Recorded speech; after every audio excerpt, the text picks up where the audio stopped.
Good afternoon. I'd like to call this meeting of the Southampton Town Board to order on this 13th day of April, 2021. Please rise if you're able and join me for the Pledge of Allegiance. I pledge allegiance to the flag of the United of the States United States of America and to the republic for which it stands, one one nation, under under God, God, indivisible, with with liberty and justice for all. Let me ask you to remain standing and please join me for a moment of silence. As is our tradition at the beginning of our town board meetings, we pause to keep in our thoughts and prayers all the men and women of our armed services who bravely defend our freedoms each day at home and abroad. But there's another individual I'd like to also include in our moment of silence today. I learned earlier today that town employee, a long-term town employee, Charles Styler, who worked at CTV for many years, passed away earlier this morning. Charles was 81 years old. He was one of the founding members of CTV, beginning his career with the town of Southampton back in 2005. He was, known for covering the community events, be they parades or Eagle Scout ceremonies or veteran ceremonies. He was very active in the community and always being requested to cover and film various events.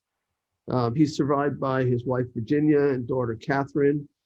Catherine, incidentally, was just hired to work in the town's highway department, so she'll be carrying on the family service to the town.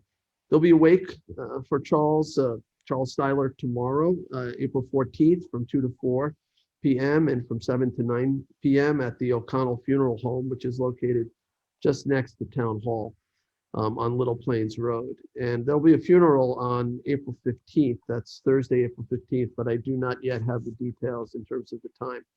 So that is sad news. We are grateful for Charles's service to the town.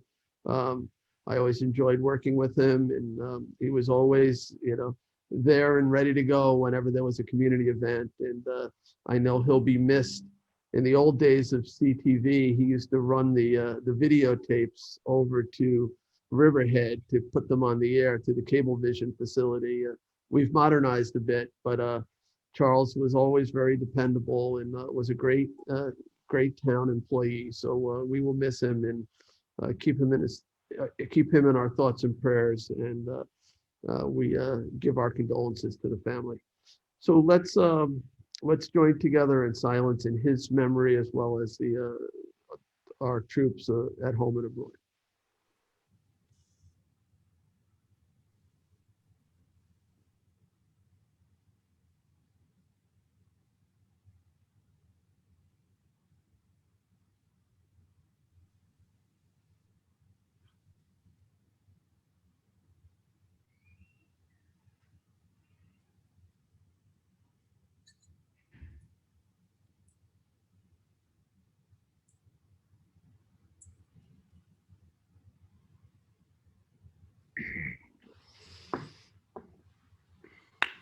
All right, thank you. Please be seated.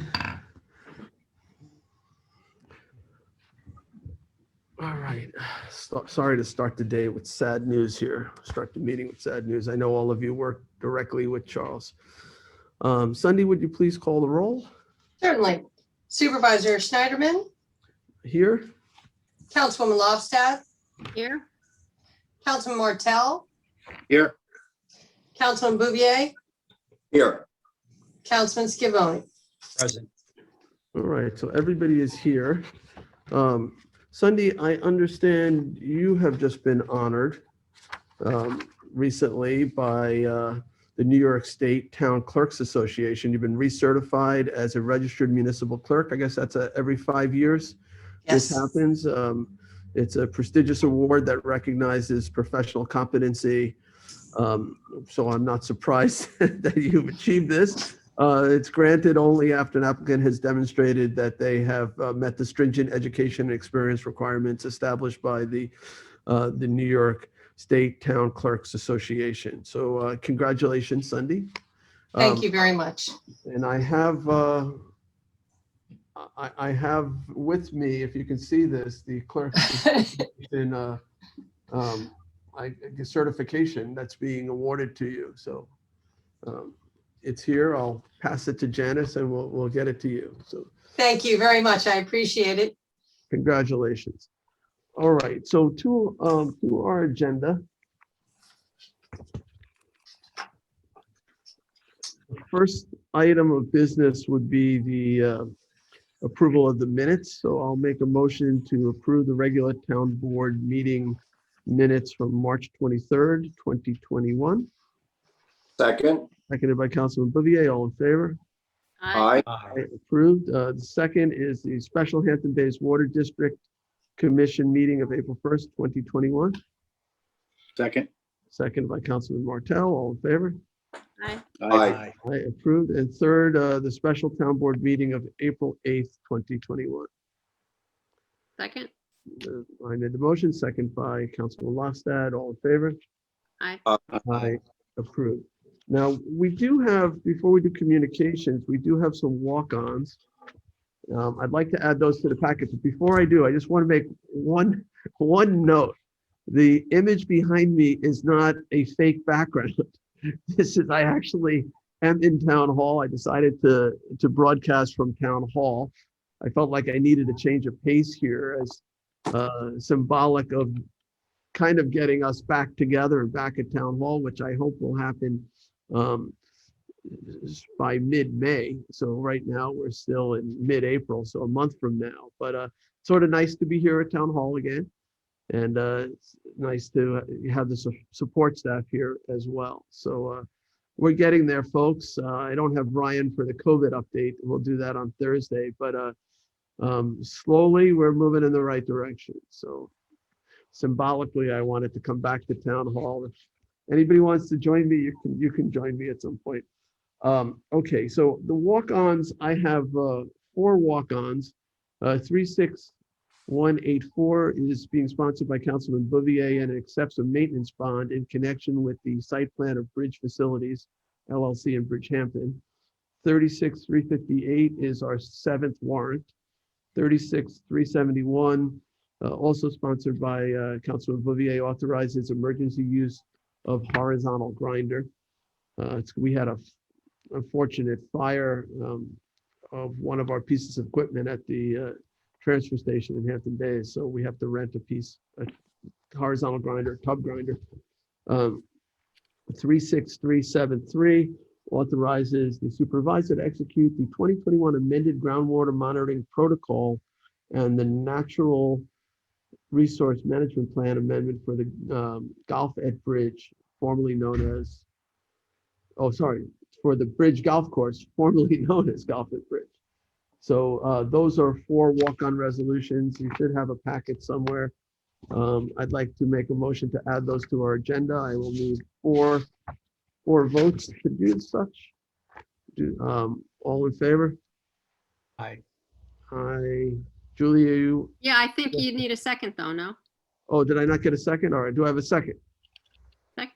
Second by Councilman Lofstad. All in favor? Aye. All right, thank you, Julie, for that. Okay, so back to the agenda. Okay. And next is communications. I'll ask our clerk, Cindy Schermeyer, to read the communications. We have received the following communications in the office of the town clerk. We have received public notices from the Suffolk County Department of Economics, the Suffolk County Agricultural District and Farmland Bureau, Protection Bureau, for a meeting notice for April 22nd to consider the inclusion of 5 parcels into an agricultural district. From the town of Southold, public hearing notice, Village of North Haven, public hearing notice. All right. Village of Sag Harbor, Board of Trustees notices of adoption for Chapter 300 zoning, and application of Sag Harbor Villas Homeowners Association. Village of Sagaponic Board of Trustees, public hearing notice. Village of West Hampton Beach Zoning Board of Appeals, applications for Beach Lane and Dune Road in West Hampton Beach. New York State liquor license 30-day advance notice to municipalities were received by the listed entities. And Bridgehampton, a renewal application for 2 locations on Wall Street and 1 on North Sea Road in Southampton. Annual financial disclosure statement filings were filed by the listed individuals, and we have received letters, emails, and land use applications regarding the following. Planning Board matter of 911 Flanders LLC at 11 Flanders Road, Flanders. Preservation of Sugar Loaf Hill in Shinnecock Hills. Riverhead CAP additional grant funding. Traffic conditions on North Sea Mecox Road. And a zoning board of appeals application for 400 Haynes Path, Sagaponack. The following bid openings took place for Bulkhead Road H commercial docking area in Hampton Bays on March 24th, as well as a rebuild pier at South Bay Avenue in Eastport. The following reports were filed from the Town Comptroller for the March 2021 monthly financial reports. And that concludes the communications for this meeting's agenda. All right, thank you, Sunday. All right, we will go to public hearings. We have a number of public hearings today, 9 of them in total. Sunday, would you please read the first public hearing notice? Public hearing number 1, to consider accepting a grant of open space in connection with the subdivision map of Edge of Woods, Parkside, North Sea. All right, thank you. Kathleen Murray, one of our 2 deputy town attorneys, is here and she will introduce this. Thank you, Mr. Supervisor. Good afternoon, members of the town board. I'm just going to briefly share my screen. Okay. The application before you received conditional approval from the planning board on February 11th, 2021 to subdivide Suffolk County tax map number 900-99-2-55.1, where that portion of the lot north of the existing power lines would be donated to the town. The area being donated makes up approximately 91,845 square feet. By way of background, this entire lot, totaling approximately 3.45 acres, was created as part of the overall old file map of Parkside, which is this entire map that you see before you. The planning board approved and opened the old file map development section in 2008, which created 8 development parcels, including this parcel. And those building lots were finalized in 2020. As part of the planning board's approval, the section north of the power lines was preserved with a conservation easement to the benefit of the town of Southampton. Since that time, however, the applicant has decided to subdivide the parcel, that is development lot 8, and donate that portion north of the power lines to the town of Southampton. So we would have the residual fee. The applicant has decided to do this in lieu of creating a trail easement for the development section. And the town's trail advisory board reviewed this and is supportive of that request. As you can see from the aerial, these are the lots here in red. It would be donated north of this power line. And by doing so, that would create connectivity to the north of the parcel with other town-owned parcels that are shown in green, as well as with other town existing trails, such as this yellow one, which includes the Split Rock Road Trail, and then access as well to the Pominock Trail, even further north. If the board is so inclined, there is a resolution accepting this donation on the agenda later today for your consideration. Does the board have any questions? Any I have, questions? yeah, oh, go ahead, Jay. No, go ahead. On the previous slide, there was that white area in the proposed donated lot. Yeah. Yeah. What is that? That's an out parcel, so that retains ownership by the applicant. Okay. So what you see in yellow is what the town would have a residual fee title to. It's all currently encumbered with a conservation easement, but this would give us a fee title.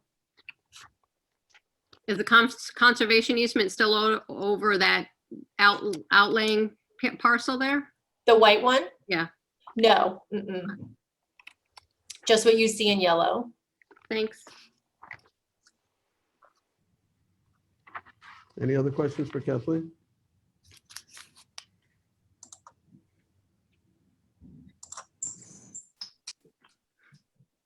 Okay, is there anyone else who wishes to be heard? Charles, you'll have to help me with this one. Yes, if you wish to be heard, please raise your hand. And as of now, I see no hands.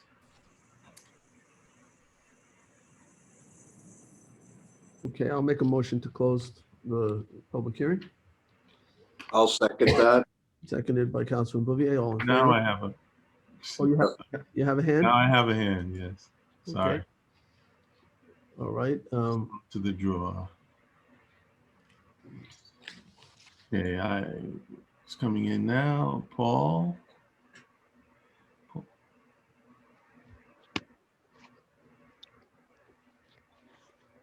Hi, hi, Paul. Paul, this is to speak on the first public hearing, the grant of open space. yes, I didn't know it was going to happen this soon. This is so quick. Okay. But the other guys should come on too. We're the North Sea Mecox Road Neighborhood Committee. And they picked me to write the letters, and I said I wouldn't do it until I told Jay first. Things have very much improved since I wrote the letters for the guys. And their issue, and they're right, is 10,000-pound trucks. Paul, shouldn't I'm sorry? I hate to interrupt you. So you're talking about the North Sea Beach Colony? No, issue? no. No? North Sea Mecox Road, specifically from North Sea Road to Seven Ponds Road. Okay. Kathleen, is that related to this grant of this easement? I don't believe so. I wrote a letter, couple of letters, and the chief called me. And one day the chief sent all kinds of people down here. He was great. Jay was great. And Sunday was great. So in the meantime, what's happening, I thought the other guys would raise their hands, but they didn't. So now Well, I'm not sure, Paul. So we're in the middle of a very specific public hearing. It's a property that was required to put in. a- Oh, did I raise my hand at the wrong time? That's what I think so. Yes. And All right. I was Get just rid of trying it. to, Okay. so I was just trying to clarify. That's probably why the others have not raised their hand yet. We're going to get to public portion. All right, get rid of me. I think that's where you mean to speak at. Yes, public portion. Okay, yeah, we're not there yet. Oh, my wife thought you were. Okay, I'm sorry. But thank you for the positive words. No, I love you guys. Thank you. Thank you. We're going to bring you on in a little bit. Just bear with us. We have unfortunately 9 public hearings before we get to public portion. So Okay, what will I listen for? Public portion? yeah, just, yeah, Generic public portion. it's going to be a little while. So you can, That's all right. I love watching. I you- never watch. you got a home gym or something. I like being in the know. All right. Appreciate it. Well, we'll try to be at least a little bit entertaining. So, okay. So is there anyone else? All right. Hearing none, I'm going to go back to making my motion to close the public hearing. Second. Second by Councilman Bouvier. All in favor? Aye. Aye. Aye. All right. So that public hearing is now closed. We will move on to public hearing number 2. Sunday. Public hearing number 2, to consider deleting Town Code 330-167B3 in connection with the Zoning Board of Appeals authority to approve a change in a non-conforming use and enact Town Code 330-185.1 to have this review conducted by the town board. All right, thank you. Katie Garvin is here to introduce this. I'll just say a word or two before Katie speaks. Basically, this is, again, changes the code that allows the zoning board to go from one non-conforming use to another by their own vote to basically allow them to continue to have that power for those applications received prior to January 1 of this year, but they would have to review them with certain very basic standards. They'd have to get a determination from the building inspector that the use is a legal, non-conforming use, that it hasn't been abandoned. And then they have to just make sure that the scale is consistent with what a zone change would allow for, and that it's consistent with the comprehensive plan and a couple other things if Katie wants to weigh in on that. And then everything else though goes to the town board, and we would apply the exact same standards. The standards are no different than what the zoning board would apply.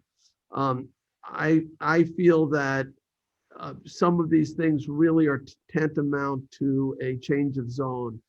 And I see that the town board under New York State municipal law is really more established for that type of decision than a zoning board that typically grants variances.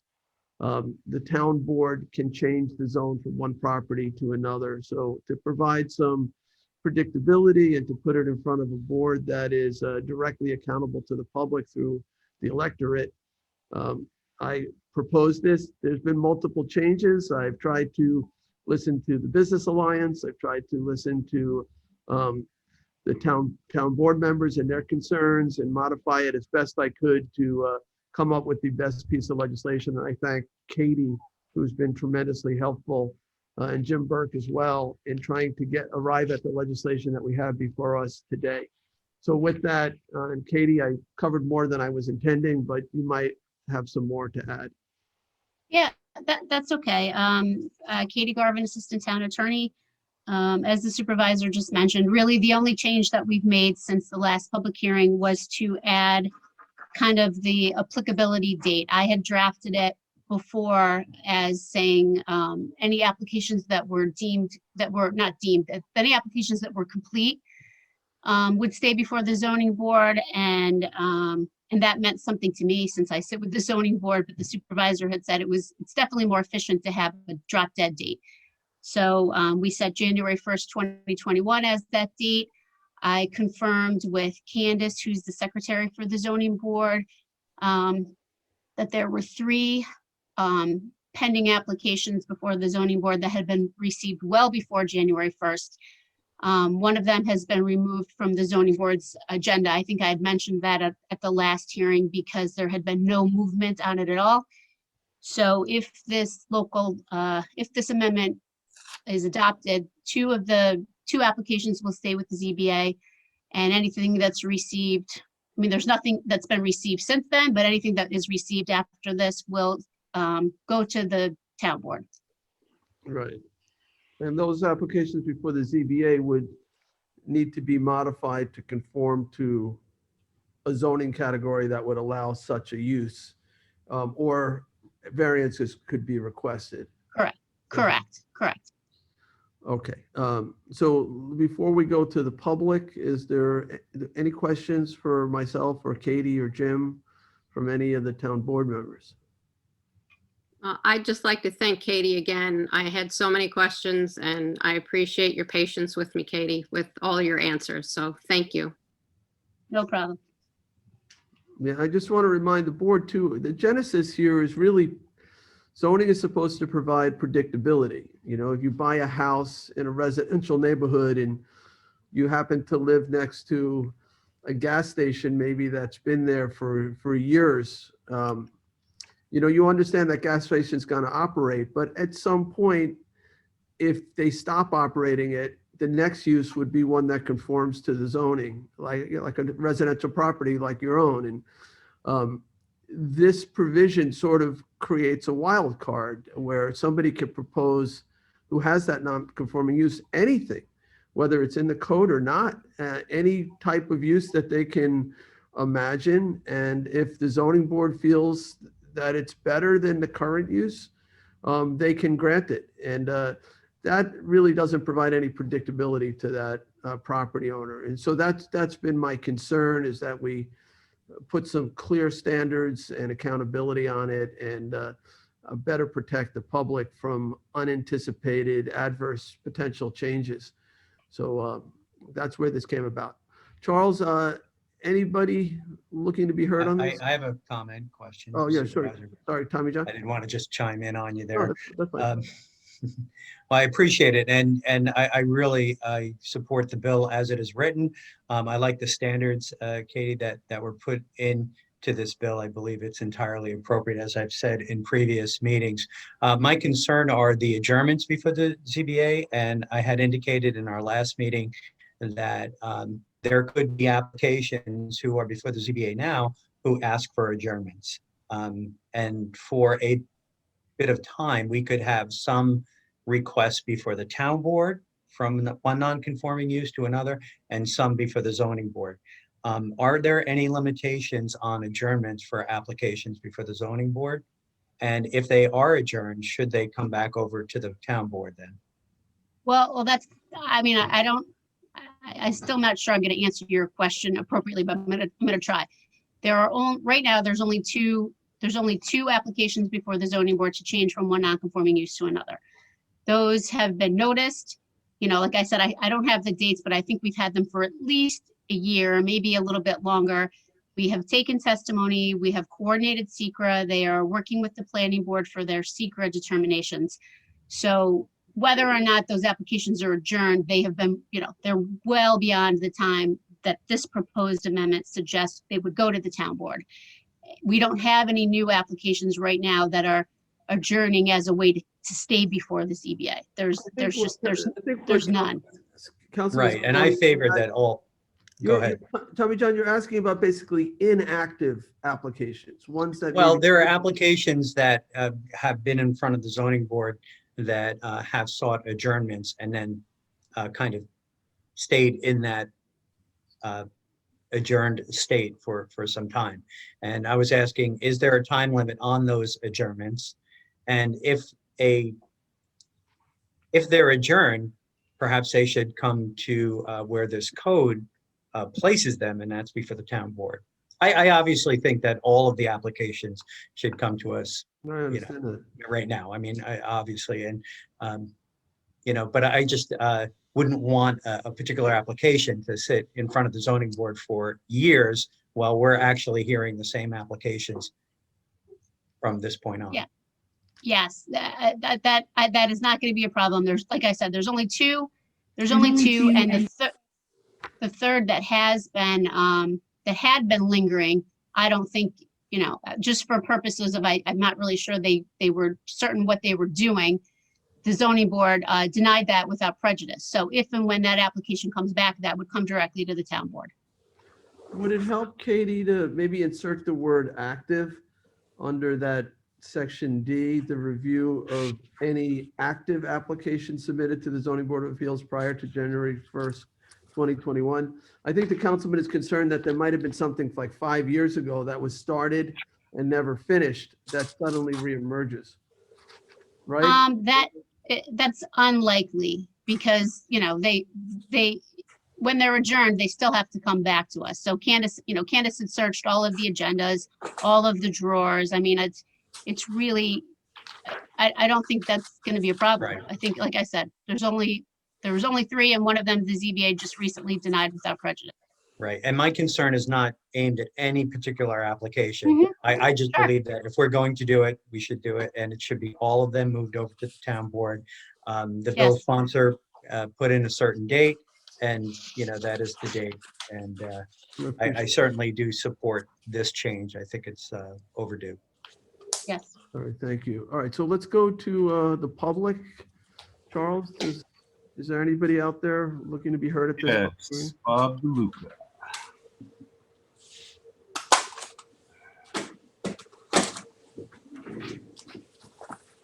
He is now in. I don't see him. Oh, there he is. Hey, Bob. Hi, good afternoon, Supervisor, members of the town board, Bob DeLuca, Group for the East End. Just briefly, I just wanted to, I've commented a couple of times on this. I think the addition of the standards that's been put in there is a positive since the last time around, making that more clear. I do just want to be on record, though, as saying I think where the supervisor started with this bill was the right place to be. And what concerns me a little bit is that the two applications that we know are out there are two applications that are going to be lively applications with a lot of civic discourse. And this opportunity to go from pre-existing non-conforming to another non-conforming use really is a privilege that you don't find in a lot of codes. We know they're in a couple of places, but Given that, I think the importance of the town board's role may be more than it appears on the surface, because in a lot of places, you just don't get to do that. You either have a conforming use or a non-conforming use, and if the non-conforming use goes away, you're going to try to get something that's more conforming. So, and I'm not so sure the public fully understands this. It's like a four-dimensional maze trying to figure some of this stuff out. But I just think it's important as the town board makes its decision here to recognize, one, I know a lot of people have worked on this to try to make it better and to kind of cut the baby in half, if you will, and I get that and I respect that. But to remember that the projects that we know about that are out there are projects that are really important to the community that is intended to be served by this bill. And if we pass the bill and we have the new law and the actions that people are most interested in bypass that, it's the question as to whether or not you've done any good in the short term. I get it in the long term, but it's just something to think about. And it's really probably not the end of the world to move over the lead agency status or the decision status, from one board to another. Secret law provides for that. There's a provision and a way to do it. And so, not to beat it to death, but I just want to be on record as supporting where the supervisor was initially, recognizing the concerns that Councilman Schiavone raised and asking the board just to take that into consideration as it debates the final, final decision on the bill. I would ask you, though, to look at those applications which you referred to, and through the lens of the current bill and standards, including the density standards, et cetera, and see where they end up. So, yep. And if the zoning board denies an application, they can certainly reapply, but as they reapply, they'll be coming in front of the town board. So, okay. Yeah, no, and I do appreciate the standards. Working in the civic side of things, you always want to talk to the town board because we believe the town board is most responsive, and we believe the decision-making about land use in the town is the town board's responsibility. So, I mean, that's just where we come from. And I think I probably represent the interest of many other civic organizations, which is why, from the developer standpoint, they probably don't necessarily want to be in front of the town board. So I'm just letting you know where we're coming from and why. That's and probably also true. express appreciation for the initiative. But with these standards, the standards are significant. Though they're simply written, they are significant standards. The conformance with the comprehensive plan, the fact that the building inspector has to determine that the use is has not been abandoned. Those are significant, and that the density cannot exceed the density of a zone that would allow such a use. Yep. Those are big. That's a big deal. So they're going to certainly affect those applications. We didn't just say that the zoning board would continue to hear the current applications. We said that they would hear them under these standards. Understood. So you're right. It's a little bit of splitting the baby, but it's a different group of people, but they're making a decision based on the same set of rules. Understood. Okay. Thanks. All right. Is there anyone else who wishes to be heard? I see no other hands. Okay, I am going to make a motion to close this hearing. We have held many a public hearing on this issue, at least 4, if I can recall. So the record has been open for a sufficient amount of time. People have had a chance to weigh in for or against this. So I think it's time to close this and make a decision. So making a motion to close the public hearing. Second by Councilman Bouvier. All in favor? Aye. Aye. Thank you. Okay, the public hearing is closed. Thank you, Katie. Thank you for your good work on this. And Sunday, we'll go to you for the third public hearing notice. Public hearing number 3, to consider a local law enacting Southampton Town Code, Chapter 160, entitled Mining and/or Land Reclamation. Okay, Tommy John, who do you have introducing this? I've been working on this with Jim Burke, our counselor. So he can introduce it, or I can, if you would, Counselor. Well, sure. I mean, as the board knows, we've been discussing this matter for months. We've had a number of hearings on it. We've recently just made a few minor little revisions to it, and I mean, at this point, I think we're very satisfied with moving forward on it. I said we probably had 3 or 4 public hearings already.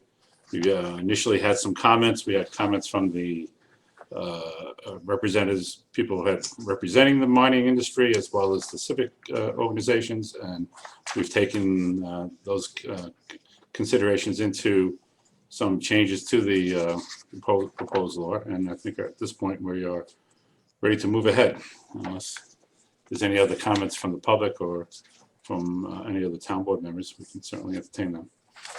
I'd like to add, Jim, that this comes from enabling legislation that was passed by the state in 2017 to allow local governments some administrative authority over sand mines to require water testing in and around the sand mine areas. Yes, it's very important. Right. Before that, we were preempted by the New York State Department of Environmental Conservation, as they had authority over sand mines. So this gives some control over to the localities, and that is what we are doing. Right. I'm proud to say that we're the first municipality on Long Island to be passing such legislation, and I know the board is well versed in this. We've had this open now for the better part of 2 months, and I appreciate the patience on behalf of the board while we make the changes that we made. Well, I'd like to say also thank you, Councilman Scavone, for your patience and your willingness to come up with the best legislation, the fairest legislation here. This has been more than 2 months in the making. In fact, Councilwoman Scalera 2 years ago had some earlier drafts of legislation that would do something very similar. So she's now a deputy town attorney with us. But we have been working as a body to get it right ever really since Assemblyman Thiel was able to pass this legislation and give us this authority. And you have taken the reins of this, I think, quite skillfully and got us to this point. So thank you for taking the time to get it right, and hopefully we're at that point. So I hope this is the last public hearing on it. All right. I intend to close it after. Questions or comments for Tommy John or for Jim? All right. I suspect Bob DeLuca is here on this as well, but let's go to Charles. Is there anyone with their hand up?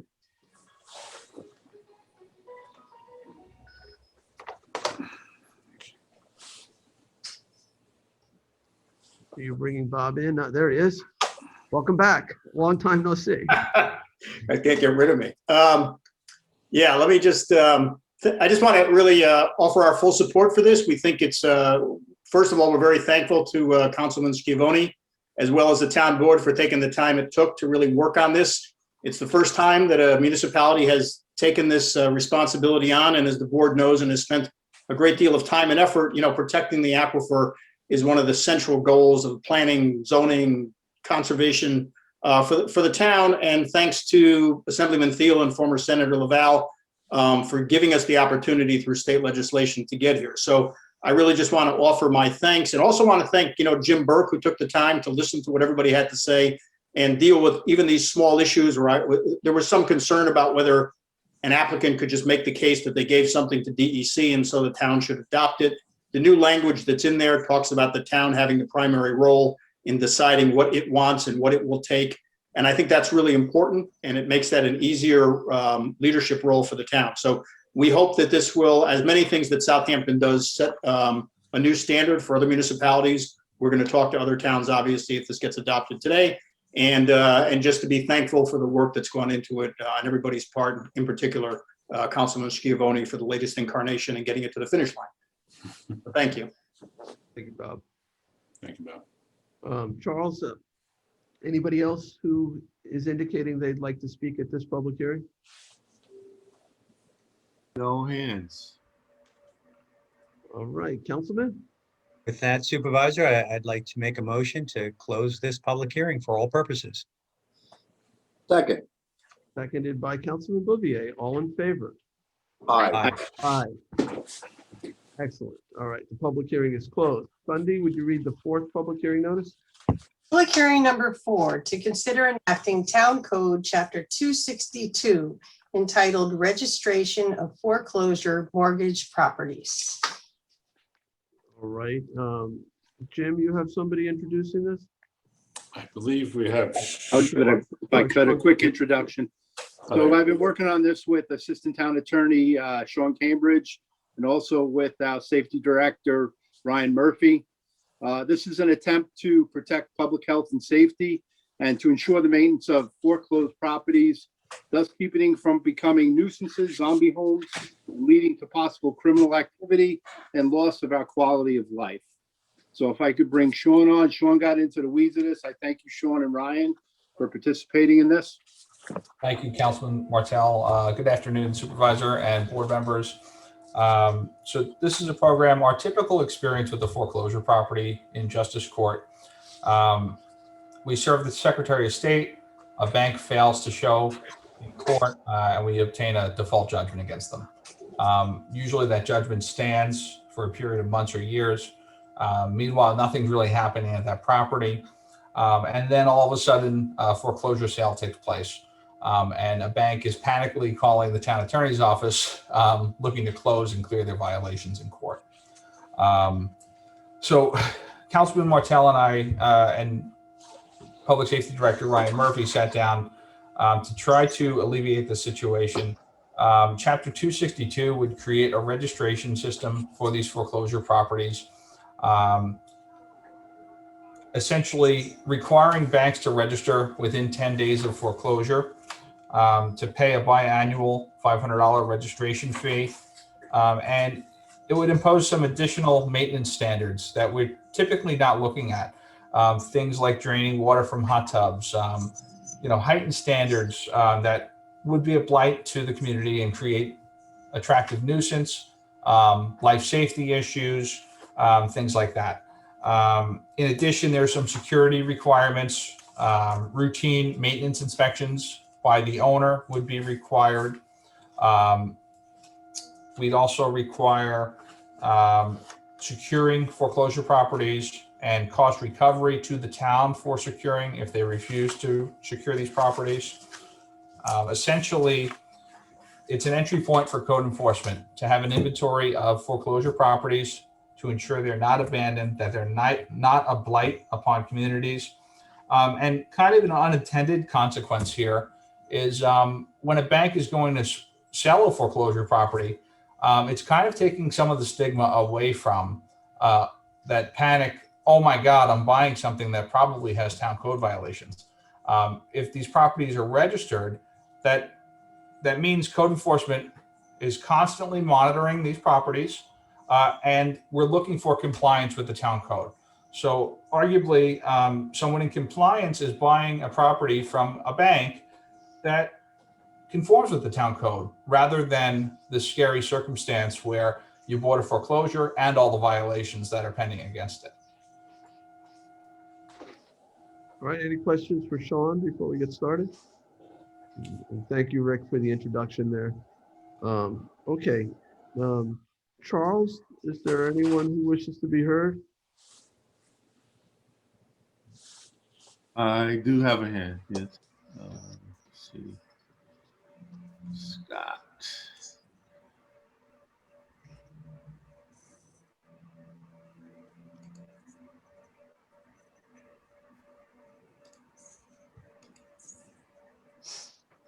Okay, Scott, you can just put your video on.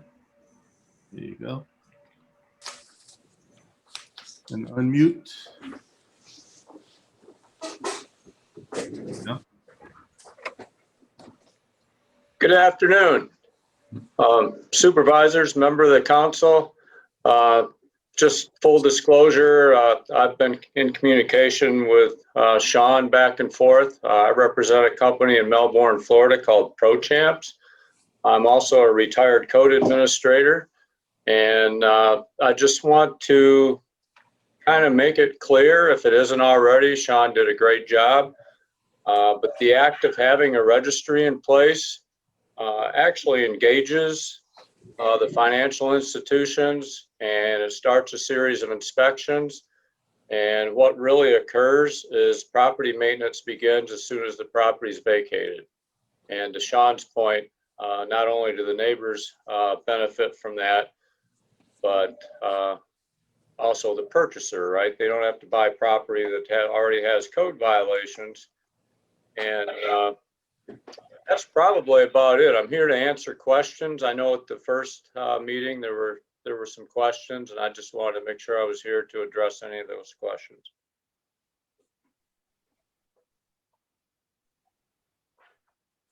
So your company administers the registrations? Correct. We're actually the only ones that do so. This is a proactive program. So the code enforcement staff and anybody else in the town that wishes to have access to this platform, it's a web-based platform, and it allows for direct collaboration between staff and responsible parties in the event there are code violations of significance that aren't being cured, such as the unsecured pool or hot tub, etc. So instead of sending a letter to Bank of America just to pull a bank out of thin air, actually emails go directly to the folks that are responsible for doing the maintenance on that property.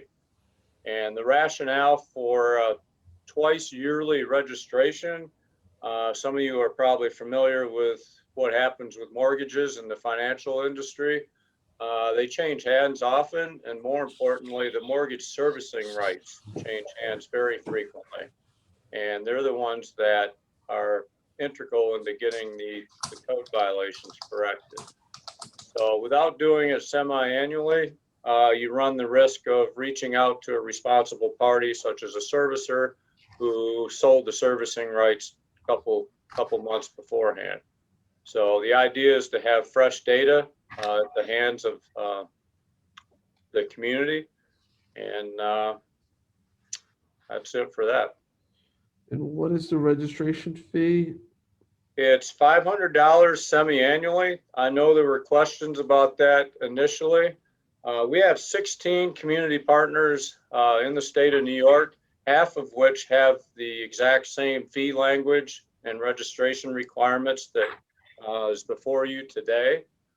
I actually pulled up the village of Hempstead is a similar sized community to yours from the perspective of how many foreclosures they have. And they have the exact same ordinance. So the ProChamps is the only one that does this. Brookhaven recently put out an RFP, and we were the only ones that responded. And I think I provided that information to Sean and his team there at the town as well. Nothing in the legislation compels us to use your company, correct? That's correct, Supervisor. Correct. This is to enable the program within the town. Conceivably, there could be other companies that do this, not only ProChamps. Like Mr. Blase said, though, they all have a similar fee structure. So that's why we had incorporated that into our code section. Typically, though, fees are supposed to relate to the cost, the time involved with the administration. Is there a basis for the 500? It's $500 twice a year, $1,000 a year to register the foreclosed property? That was correct. Yes. Supervisor, it's Ryan Murphy. The intention with the fees on this is first of all the fees are placed upon the bank, not the resident. I think it's important to note that because this is not a fee that would be getting passed on to the residents of the town of Southampton, or more particularly a resident that was, in danger of foreclosure or anything like that, already experiencing hardships. This is a property that's already in possession of the bank at that point. So this is a fee on the banking institution that's holding the property at that point in time.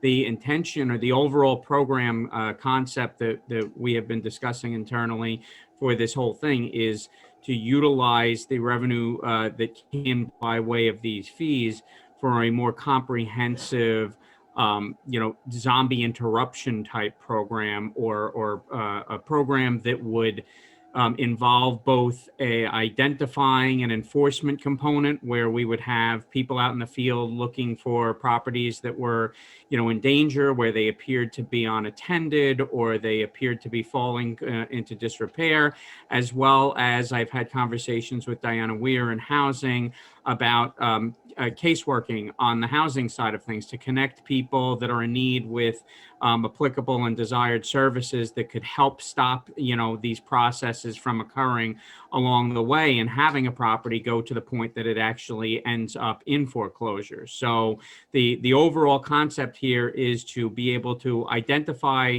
the responsible parties for these properties that are already that are already foreclosed upon, so that we can make sure that the properties are maintained from a public safety perspective. And also, I think it's worth noting that one of the things that we haven't discussed is not just the violation problems that a potential buyer would face with regards to properties that are allowed to continue to fall into disrepair in a non-monitored way, or in a way in which we're monitoring but not able to get in touch with the responsible party. But many of these properties can fall so far into a state of disrepair that they become a property that's not even appetizing for a new resident to want to come into the community and buy, because it really gets to a point where there's so much damage to it, and only a developer would be able to acquire such a property to invest the type of money and energy into bringing it to a condition where it would then be able to be occupied by a new resident. So this would hopefully keep properties in a condition that they weren't in violation, and then make them a more achievable acquisition for a new homeowner that would want to go into it, because they don't have to cure a variety of violations, and they don't have to try and bring a house out of such a horrible condition of disrepair that it's really not a cost-effective proposition to them, as well as at the same time the registration revenue being utilized to create a program to pre-identify anyone that might be in danger, properties that might be in danger, help try and connect them with services to keep them from getting to the point of foreclosure. So it's kind of a full circle concept here that we're hoping to go with. How do we find out if a property has been taken over by the bank? Is there a notification mechanism? Yeah, we would utilize in the past, and it's another point worth noting is that we were previously paying for listings. The town of Southampton was through the county for judgments and lis pendens to be able to acquire that information and then import it into our GIS system. And I believe the fee that we were paying for that was somewhere around $5,000 a year. Now, by creating this program, we're no longer going to really be paying for that service anymore. So there's a cost savings experience there, and that is to answer your question of where do we get that type of information from. We would get that through things like lis pendens and judgments that are filed with the county, and when the property is foreclosed upon, it's captured in that type of data, so that we would have the whoever the successful vendor is that helped with the administration of this program would be acquiring that data, and then we, by way of whatever system they provide to us, would be able to access the data and identify who the responsible party was, which saves us a lot of personnel hours in trying to search through all of those things. Having someone else just identify who that is, drop it onto the address, so that when we pull up the address, we know who the responsible party is. That saves a lot of activity and personnel hours on our side in trying to get in touch with the right person. You could spend days or weeks trying to narrow down who the right person to talk to is with regards to a major corporation and who's responsible for a particular property at this point in time. It's one thing to narrow down who the say bank owner is, and then to try within the structure of a major corporation like a bank to identify who the appropriate individual is to be speaking to about a particular single parcel. That can be quite challenging for us and can really delay the process of trying to cure any of the violations that might exist there. And do we send them a bill, or they're supposed to know that within 10 days of the foreclosure proceeding, they're supposed to send us a $500 check, or they're in default of our law? That would be part of the contract arrangement with whoever the successful vendor is once we settle on these things, to help conduct the outreach to make the proper notifications to the bank entities as to the requirements for registration. And then, because if they're late, it's 10%, I guess $50 every 30 days. So, all right, so I think we need to be clear about how they're gonna know that we've have this law in place. Right, so they're not, how would they know, right? Notification about the code adoption would go out to all of the major players in terms of foreclosure holdings, so that they would be aware of it. And this is it becoming more and more of a common registration practice. As was stated before, Brookhaven has gone out to RFP on this, but prior to that, Islip, Babylon, other municipalities, Riverhead, have all engaged in a very similar code practice in terms of their jurisdictions, if not the almost identical code practice in terms of their jurisdictions. So within the industry itself, the presence of a requirement such as this, I believe, has become a bit of a known standard, and it's something that people either anticipate or expect or are already prepared to look into for this specific jurisdiction when they acquire a property through the foreclosure process. It is the town the proper level of government to do that, not the county? Yes. Okay. Yeah. And that's why you see Islip doing it, Babylon, Brookhaven now, Riverhead, and then we also have some smaller jurisdictions like not small. There are some smaller village style jurisdictions that are also doing it, as well as some Nassau townships as well. The town is the right level for this to happen at, and the data for the foreclosure is collected by the county, but in terms of the enforcement of the local property maintenance codes and things like that, that obviously falls to us on a town level. The county really doesn't have any capacity for the enforcement or follow up on any of this type of stuff. They don't even have, personnel that are assigned to that kind of a duty. Okay. Do we have an idea of the number of foreclosures in town at this point? Forecast was somewhere around possibly 300 properties that would be identified as foreclosed properties townwide. It would range somewhere between the like 150 to 300 range, but the best estimate that we had been given by a quick analysis was to anticipate that this would apply to approximately 300 properties. Thanks. And also understand that foreclosures have been pretty much shelved for the last year, so I would expect there's going to be quite a few more once the courts get going again and the ban on the foreclosures are lifted from the state. Correct.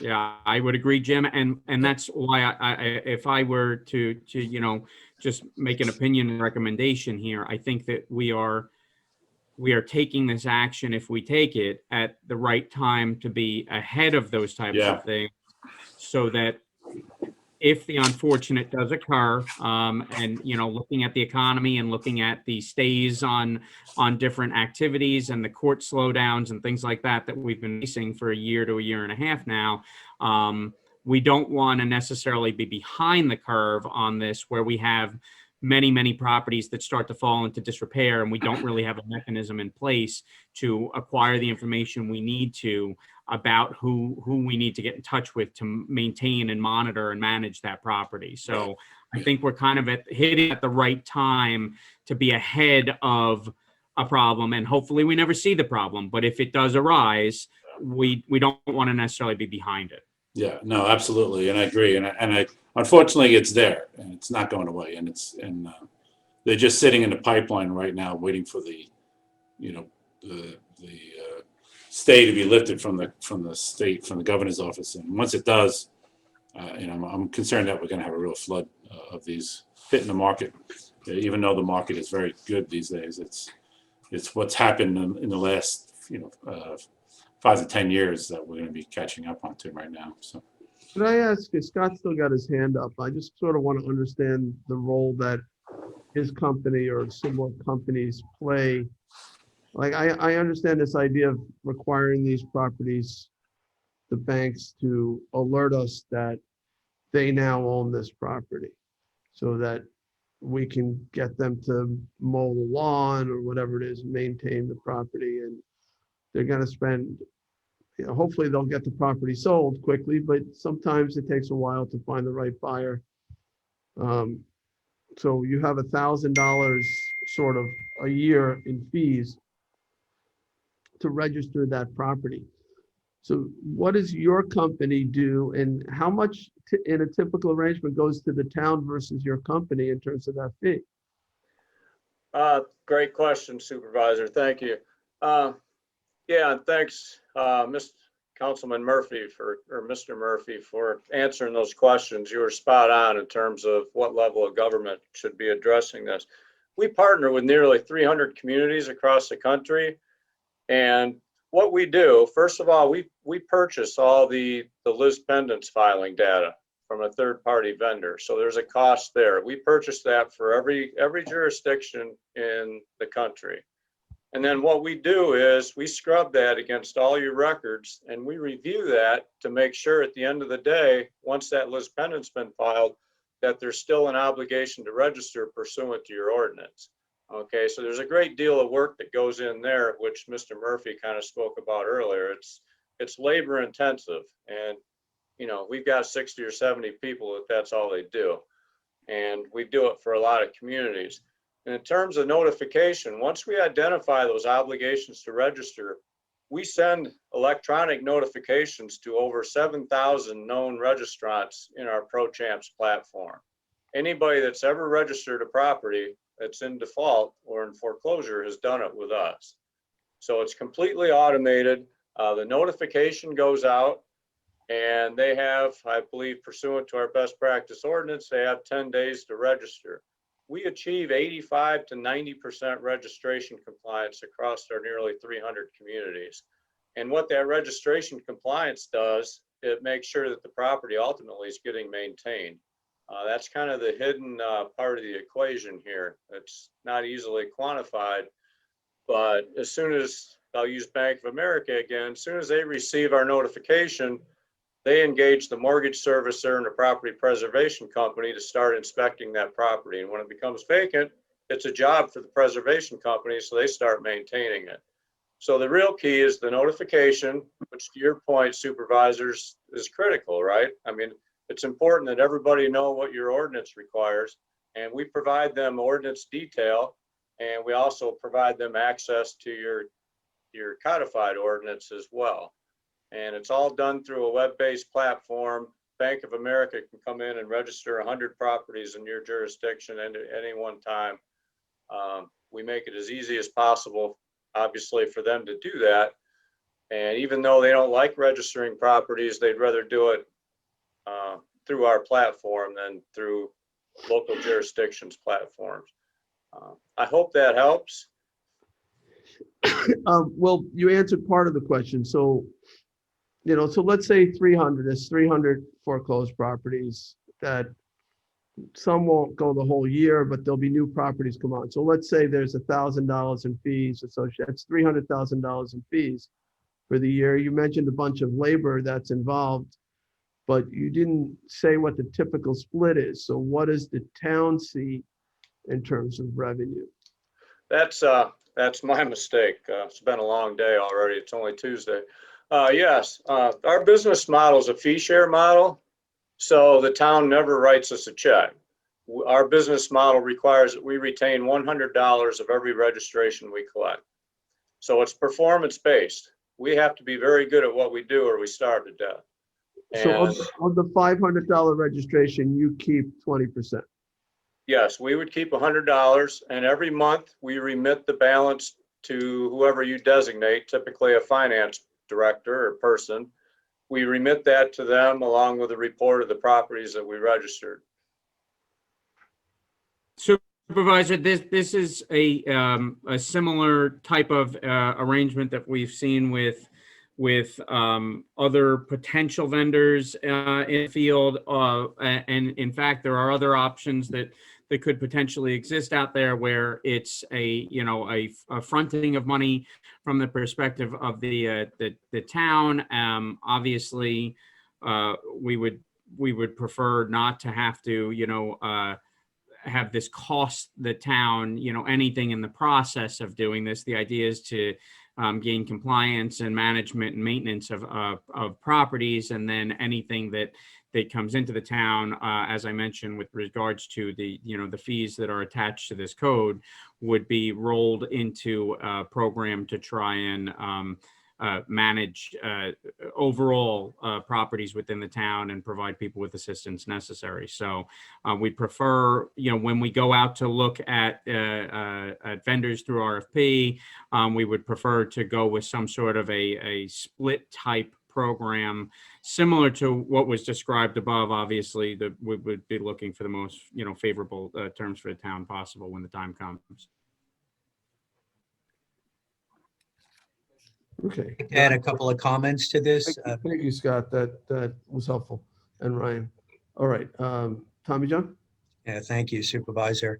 I'm a co-sponsor on this bill. I want to thank Councilman Martell, who is the prime sponsor. He brought this forward. I think it's an excellent idea. I really do. I don't want the properties in Southampton town to be sitting in a file on some bank shelf somewhere. And the message is clear. Process these properties. Let's get people in these homes in one way or another. Let's keep them up. Let's not have them blighted in our neighborhoods. The $500 cost, I think that is appropriate. And, I certainly support this bill.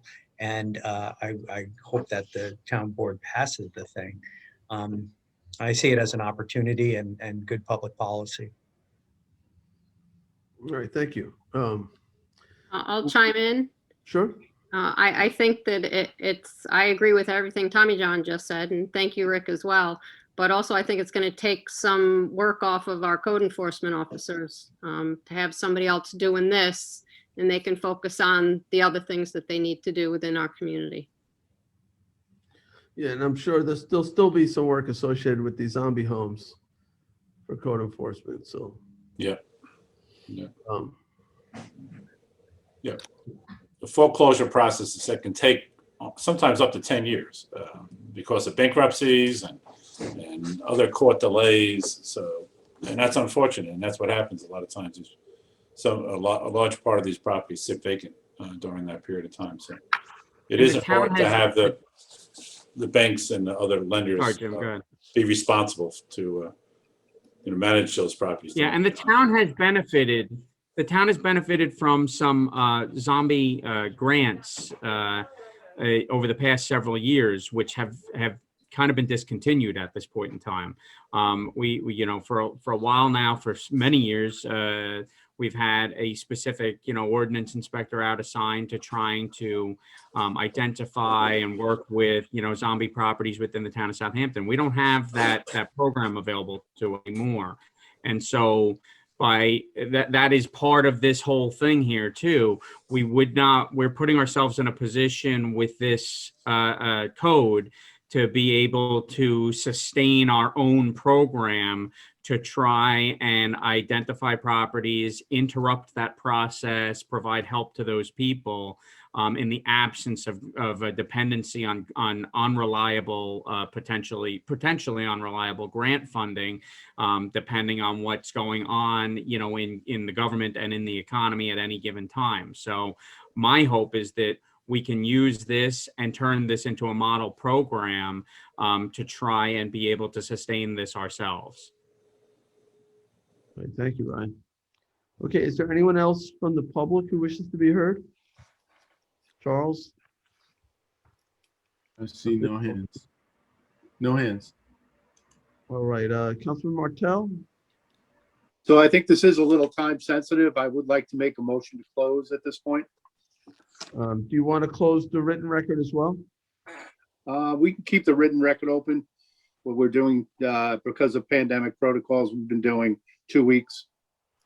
Okay. All right. Second. All right, so there's a motion to close the public hearing, but leave the written record open for 2 weeks. Seconded by Commissioner Simone. All in favor? Aye. Aye. Okay. Sunday, would you read the 5th public hearing notice?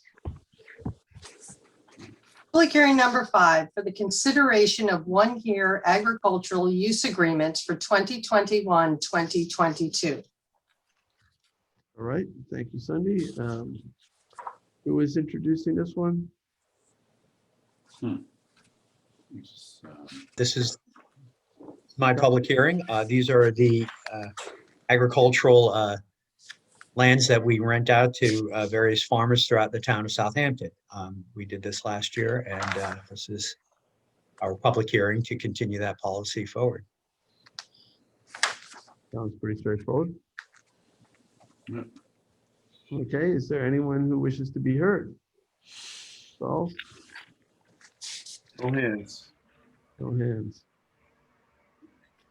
All right, Councilman Scavone, do you want to make a motion to close the public hearing? I'd like to move that we close this public hearing for all purposes at this time. Second. Seconded by Councilman Martell, all in favor? Aye. Andy, the sixth public hearing notice? Public hearing number 6 to consider amending Town Code 330-5 definitions of Chapter 330 zoning to add definitions for non-aviation and distribution industry. And I believe Councilman Bouvier is the sponsor on this. John, do you want to introduce this, or Kathleen? What's your? I'll have Kathleen introduce it. I'll just give you a little quick history. We have concerns in the area of Gabreski Airport where the Amazon warehouse is being proposed about sound issues. And there were concerns that that warehouse would be used to with facilitation of aircraft for transport. We wanted to tighten that up to be sure that the use table that's associated with the APDD there has a clear definition of non-aviation use, what distribution industry is, to preclude the use of aircraft and increase our air traffic in the area. So with that, I'll hand that over to Ms. Murray. Thank you, Councilman Bouvier.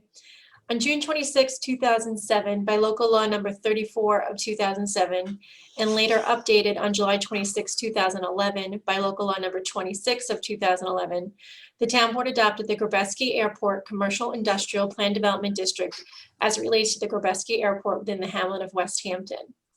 As articulated within the airport PDD legislation, that is Town Code Section 330-248A, in adopting the airport PDD, the town board had various objectives for the site, which focused on business development and which were all non-aviation based. While the existing airport PDD legislation repeatedly speaks to and confirms that the uses are to be non-aviation based, in light, as Councilman Bouvier suggested, in light of the recent development efforts within the airport PDD, this legislation seeks to define both non-aviation as well as distribution industry. And I'm just going to briefly share my screen.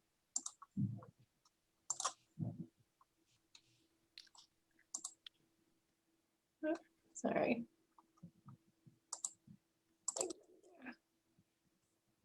Sorry, trying to get to the other one. There it is.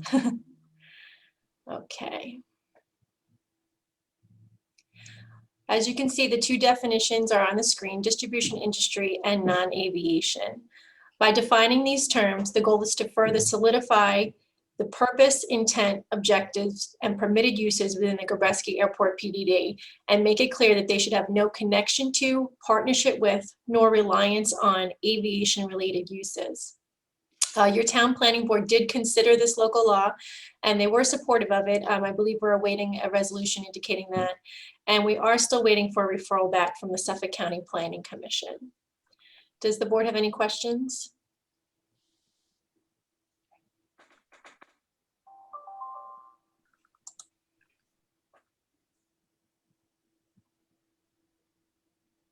Any questions for Kathleen?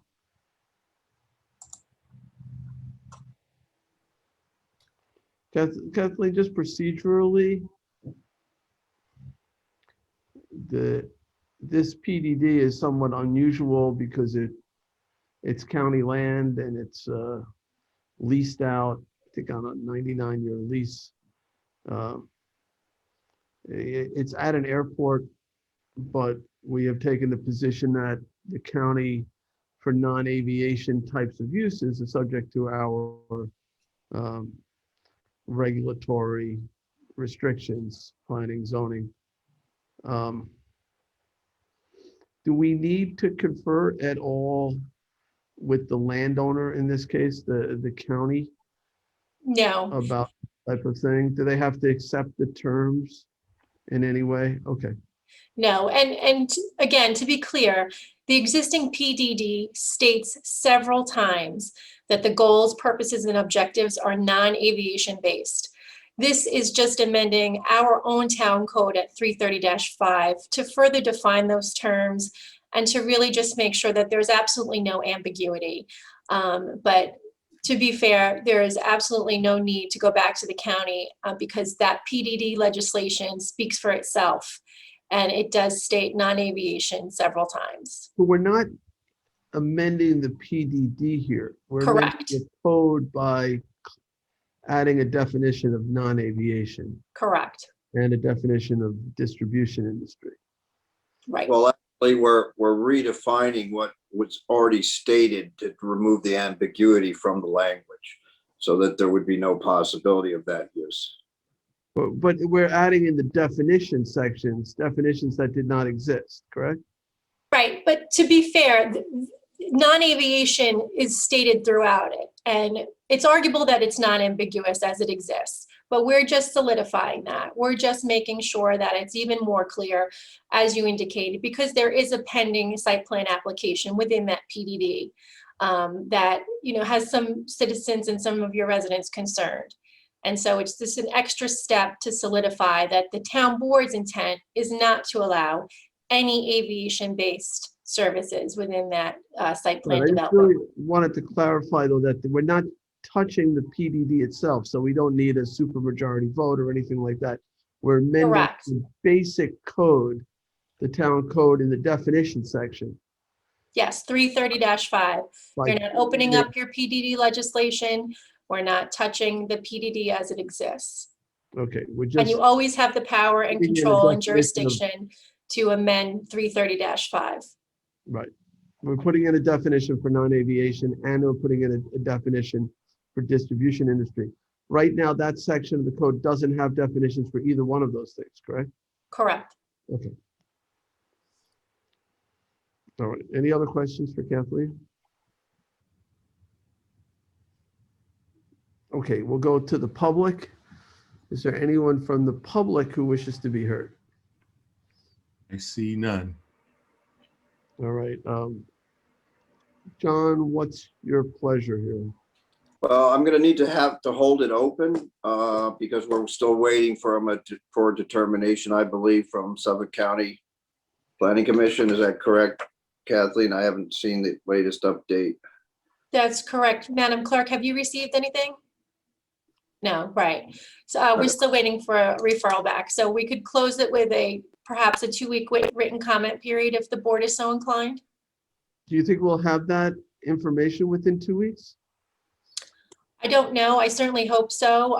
I know that the town clerk's office sends those referrals out promptly, and this was noticed on March 9th. Can we close it, the public hearing, leave the record open for 2 weeks to the general public and additional time as needed for the planning commission, if needed? Sure, I believe you can close it and allow for written comments until, for 2 weeks until April 27th. Well, that's better. I thought I had to hold it open, but I prefer that. So that's fine. Okay. We're closing with a 2-week 2 written. weeks. Written, but that doesn't necessarily, that window doesn't necessarily apply to the planning commission, correct? We're also leaving it open for the receipt of the planning commission's opinion, no? I'm sorry, I don't know that I understand your question. If we leave the written record open for 2 weeks and we don't get an answer from the Suffolk County Planning Commission, that can be a problem. So I'd rather close it for close the public hearing, leave the record open for 2 weeks for the general public, and also leave the record open in general for the Planning Commission report. So once we get that, we can make a decision. Oh, I understand. I think that might be difficult for the town clerk. We often need a date certain.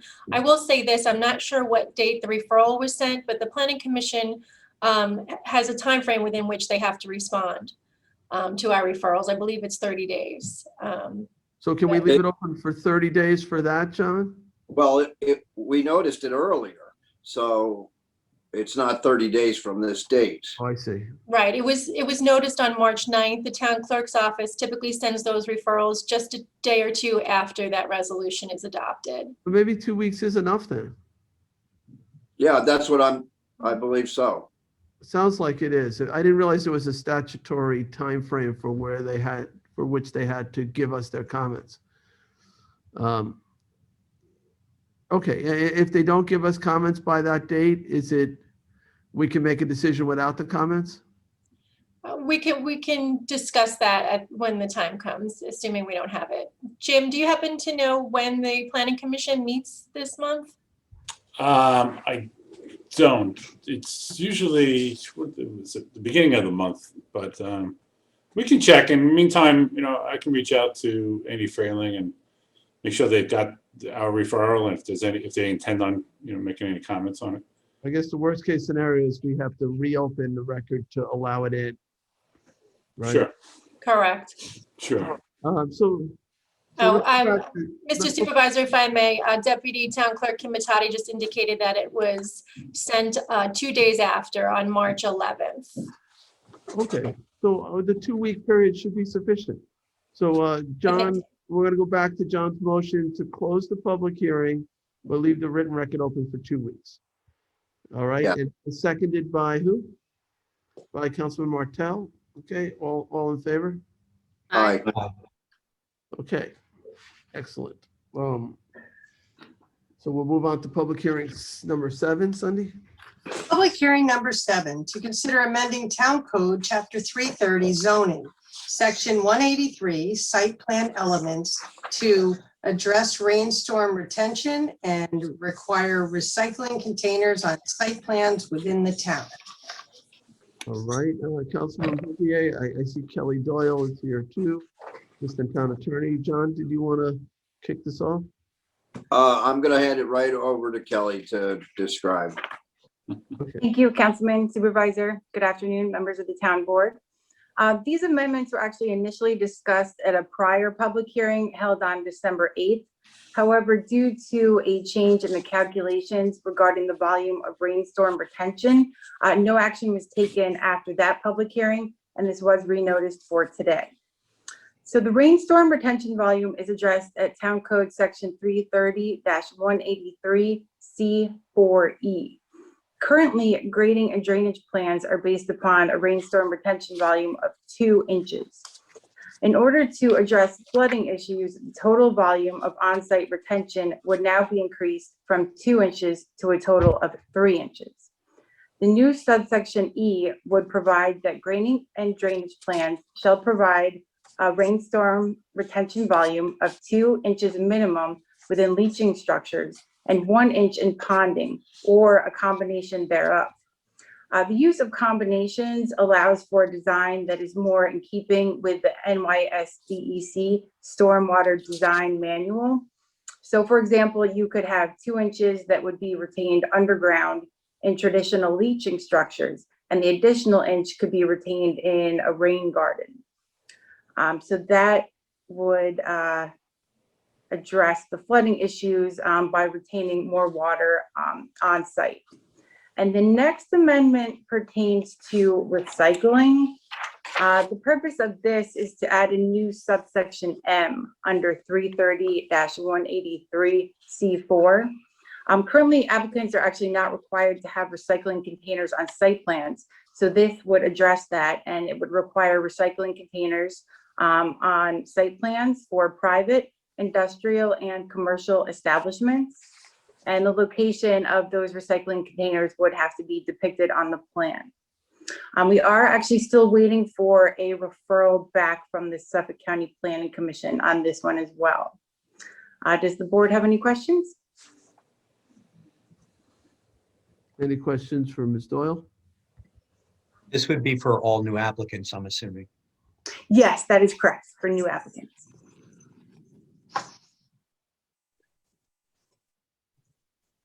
Any other questions? Excuse me. Bless you. Bless you. Thank you. Next time I'll mute. I couldn't get there quick enough. All right, so let's go to the public. I see no hands. All right, John, what's your pleasure? Well, when was this notice, Kelly? I just don't want to get into the same issue that I had with the definitions. The referral. We've Is it- received Suffolk County Planning. Oh, we You did. receive it. Yes, Okay. but we don't have our planning board report. Okay, so I think we'll just close the hearing with a two-week written comment period. Okay. Is there a second? Second? Second by Councilwoman Lofstad, all in favor? Aye. Aye. Aye. All right, Sunday, the 8th public hearing notice? Public hearing number 8, to consider amending Southampton Town Code 330-210 miscellaneous provisions of Article 22 signs to require removal of obsolete signs and their supporting structures 14 days after the use or activity they identify has ceased. All right, Councilman Martell. Yeah, if I could, this is co-sponsored with Councilwoman Lofstad. This is an attempt to change Town Code Chapter 330-210, Article 22, for the time that's allowed to keep obsolete signs or event signs out past their dates. This is to limit the time period, basically for all special events, elections, promotions, etc. And, to work on our sign blight, our sign, safety on the side of the road. Basically, it's just a change of from 180 days to 14 days. So I would ask Sean to jump in now. Right. This is a very simple amendment. The town code already requires removal of obsolete signs 180 days after the event or activity has ceased. We're quite literally striking 180 and changing it to 14 days in this proposal. Realistically, when code enforcement goes out and serves somebody a citation, it's a compliance-backed method here. So typically somebody receives a notice of violation with a 30-day correctable time. When you add that on to 180 days, a sign can remain for quite a while. So in effect, we're adding the 14 days to a 30-day period, shortening that time frame. So you have a total of what, 44 days? Correct. Okay. And we do get complaints on a regular basis from community members about signs that have been left up forever. So that's one of the reasons, also in addition to those Councilman Martell spoke about, that we decided to do this. All right, any other questions from the board to the sponsors? I did have one question, not entirely clear about when we have some signs that are on private property. Can you explain how that works with things that are not in right of ways, but are in fact on private property, but visible to the public? Does that still apply? Yeah, sure. Absolutely. So some signs don't require permits and can be placed on public property, on private property rather. Yard sale signs, moving signs, things of that nature. So that's to catch all these signs that otherwise would fall outside of permitting requirements on private property. Great. Thank you, Sean. You're welcome. Any other questions? All right, to the public, Charles, do we have anybody who wants to be heard? No hands. No hands. Rick? What do Yeah, I you- don't see any need to keep this one open. I'd like to make a motion to close. Okay, close the public hearing. Do you want to leave the written record open? I don't think we have to on this one. Okay. All right, so the motion to close for all purposes and a second by Councilman Lostad. All in favor? Aye. Aye. Aye. All right, Sunday, we'll move to the last public hearing, number 9. Public hearing number 9, to consider amending Town Code Chapter 323 to extend the Shinnecock Hills moratorium for 3 months. All right, I'll do a brief introduction and then I'll kick it over to, I'm not sure, is Kathleen, are you on this for this one? Kathleen's here. So as the board will recall, we put in place a development moratorium on portions of Shinnecock Hills, the area known as Sugarloaf, the area known as Fort Hill, and those two areas together form sort of an L, and then the remaining area that forms the rectangle was also added as well. Along the water, we applied a couple different criteria. Any construction in the highly sensitive areas of Sugarloaf and that adjoining piece that we included, any construction would not be allowed to progress unless stage 1A and B archaeology was done, and then it could progress. This is an area that is understood, particularly the Sugarloaf area, as the primary ancestral burial ground of the Shinnecock Nation. The Fort Hill area is an important habitat area. It's culturally sensitive. There we said any new home that was being built would have to do archaeology before excavation. So anything that required a building permit in general, a building permit that required excavation would be affected by this moratorium.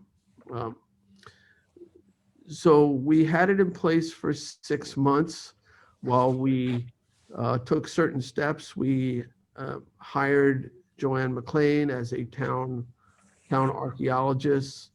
We have been working on trying to figure out what the code ought to be. I know I feel quite strongly that we need to have a trigger in these highly sensitive areas, culturally sensitive areas, so that where there is a probability or likelihood of encountering cultural artifacts or burials, that some basic archaeology be done. So we are working on it, but we're almost there. Honestly, I don't even know if we'll need 3 months. We are almost there.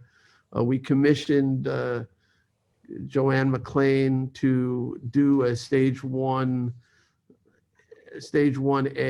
review of the entire moratorium area.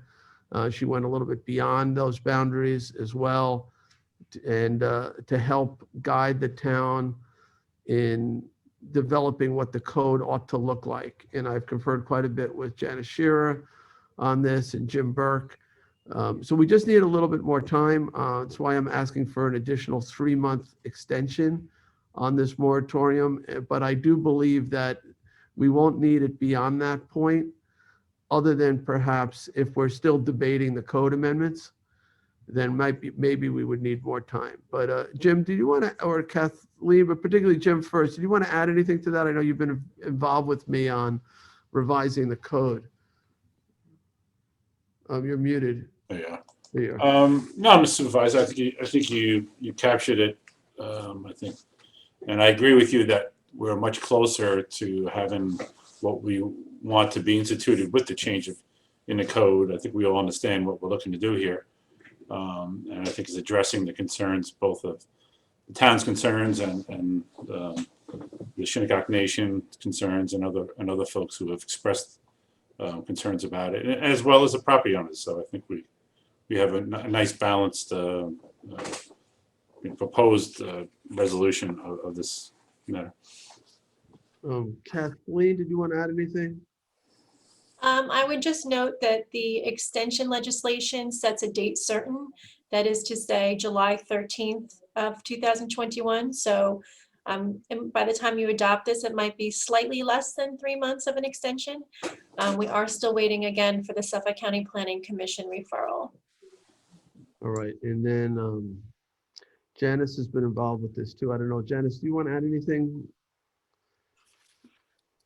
Hi, I'm sorry, I was in the middle of two things at the same time, so I don't have anything new to add, but thank you. I'm Okay. here if you have any questions. Okay, so and any town board members have a question, any questions about this extension? Okay, then I know I've had members of the public approach me on this, wondering why they are included in the moratorium area. I've done my best to explain why we drew the boundaries as we did. I don't know with the final legislation exactly which areas will trigger which level of archaeology, but we're getting there. We are narrowing down with those things in consultation with Joanne McLean. All right, we'll go to the public. Charles, is there anyone who has indicated they want to be heard at this public hearing? There are no hands.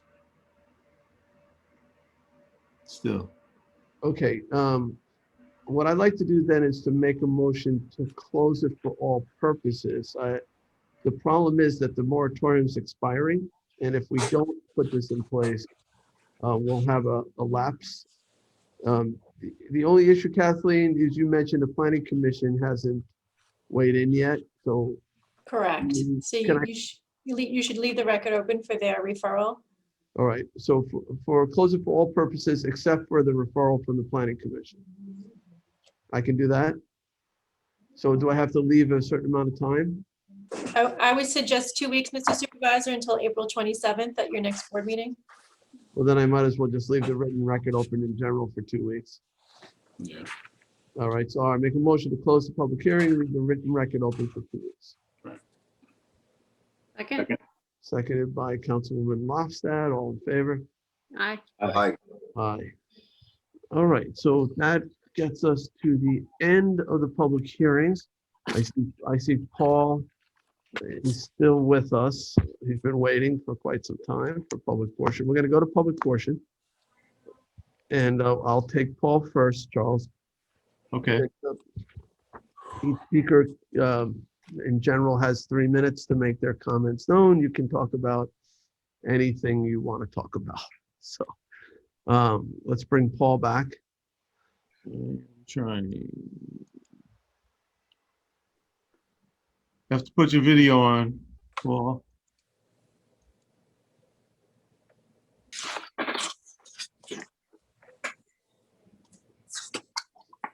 Try one more time.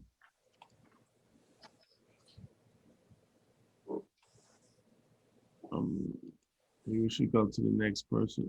Actually, I have no other hands. Oh, there we go. A few other hands.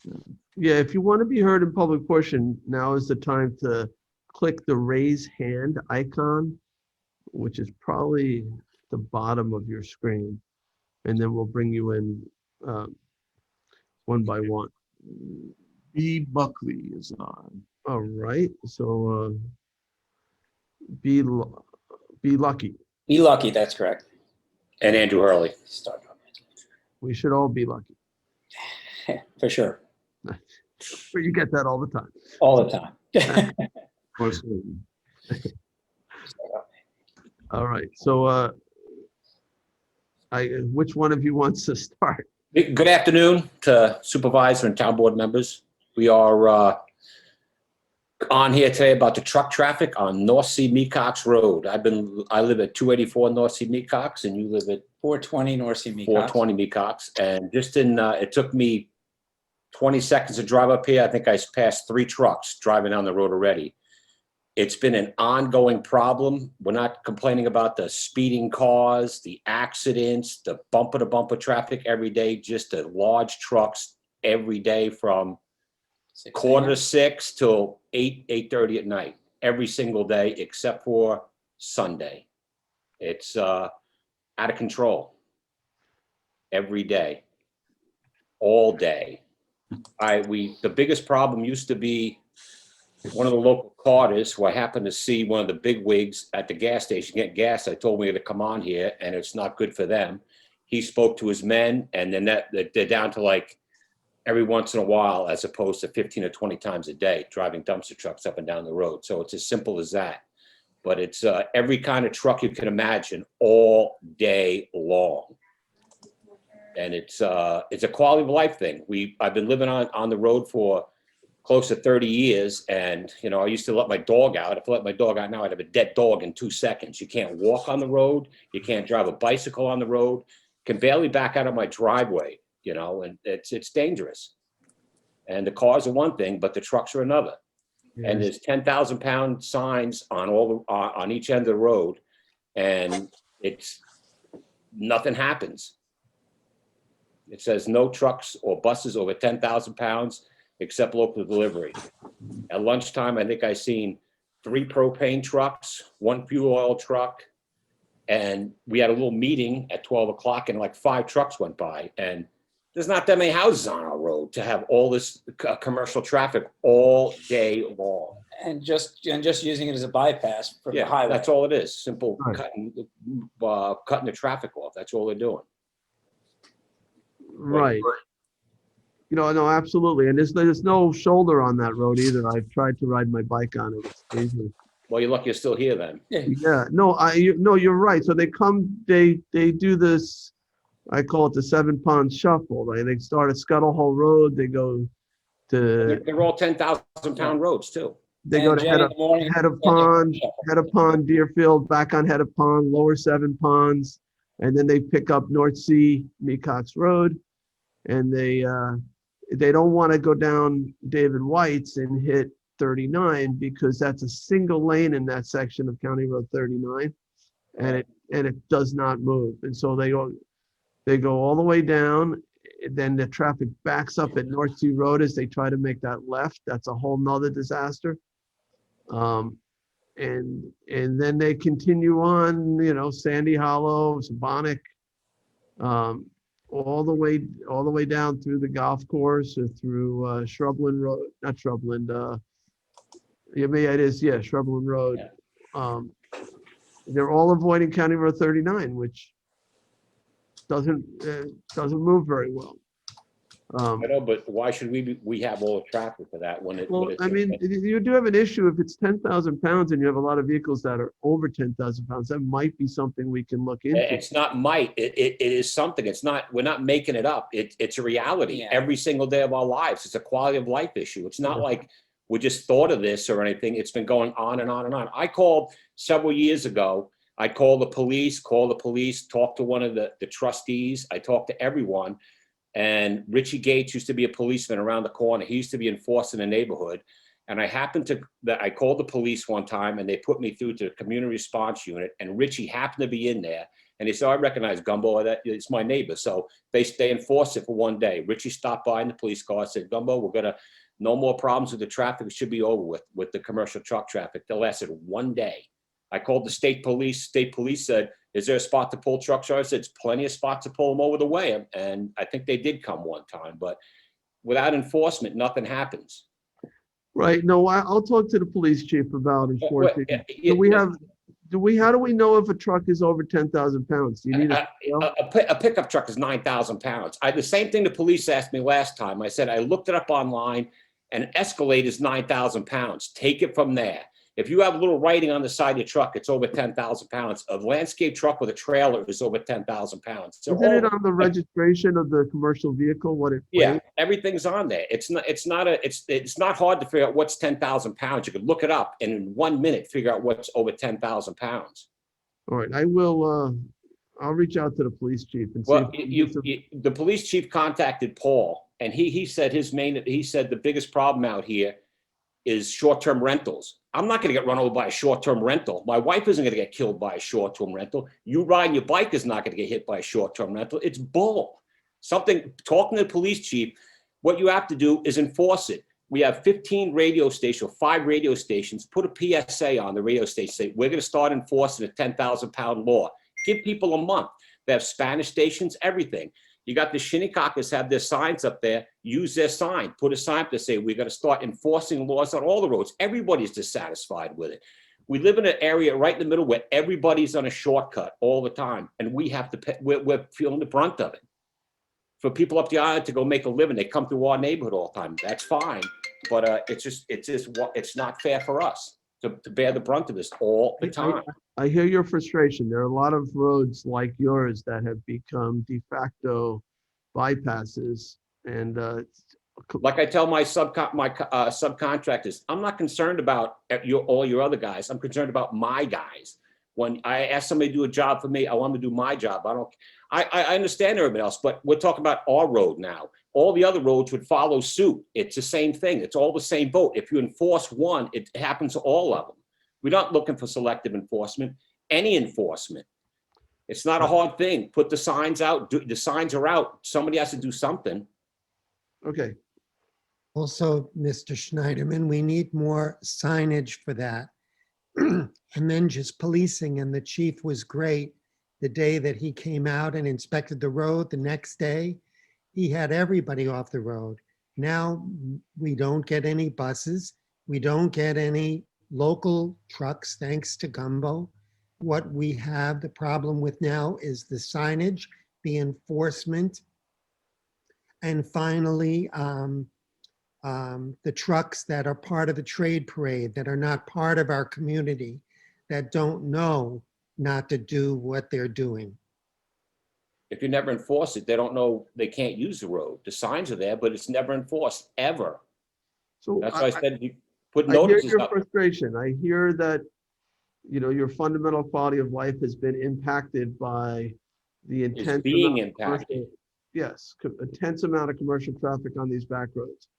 So all I can say is I will talk to the police chief about increasing enforcement. I don't know what more I can, the signage is part of it, but the signage is going to do nothing without the enforcement. So we've got Well, to. unless people know what the signs mean, obviously nobody even they don't pay attention to them. I've seen the police sitting there with commercial trucks going by all the time, and nobody does anything because there's no mandate, no nothing. I understand all that. It's like there's other stuff in the world that's going on, but in the meantime, all this is going on, and it's kind of ruining everything.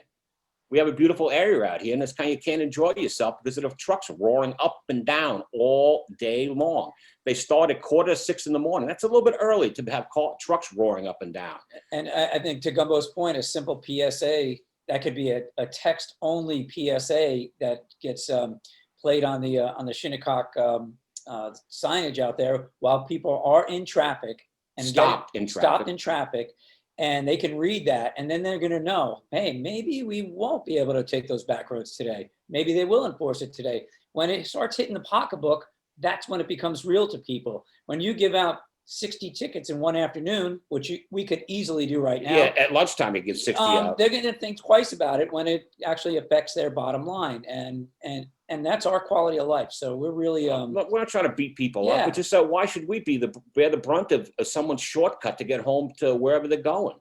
And it's still 8 It's o'clock. not even really a shortcut, because when I know. try to do that, what happens is I get the place where I'm going either 5 minutes before or 5 minutes later. It really doesn't make that much of a difference.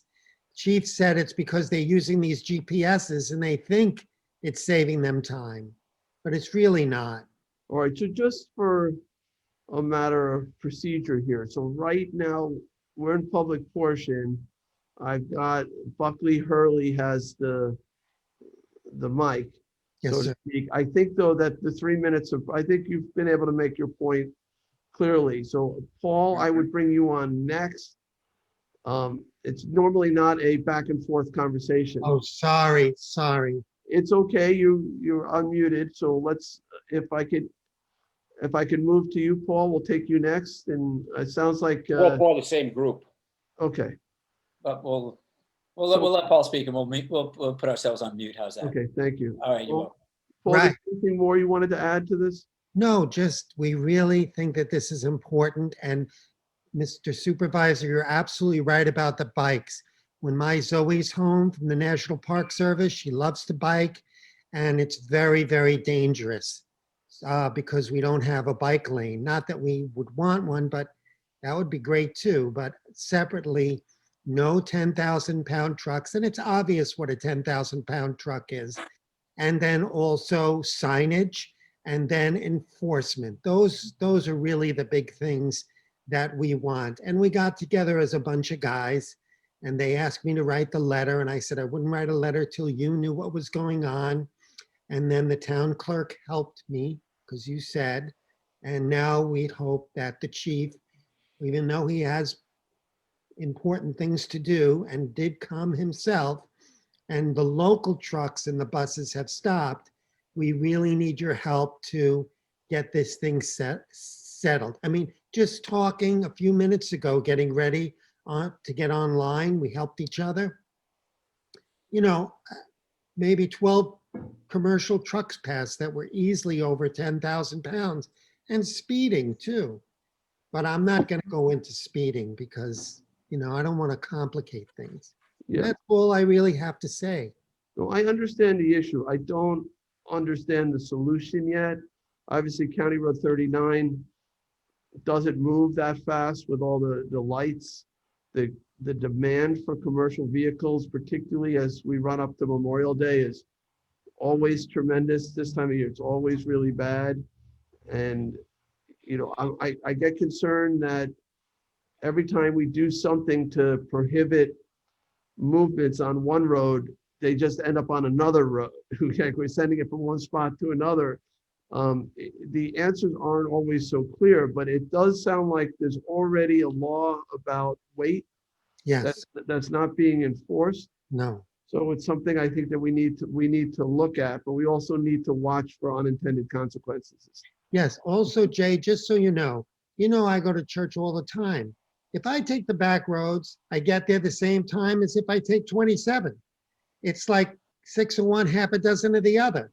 It doesn't save me any time. They think they're just, especially the people who don't live around here all the time, they don't understand. It's not saving them any miraculous time.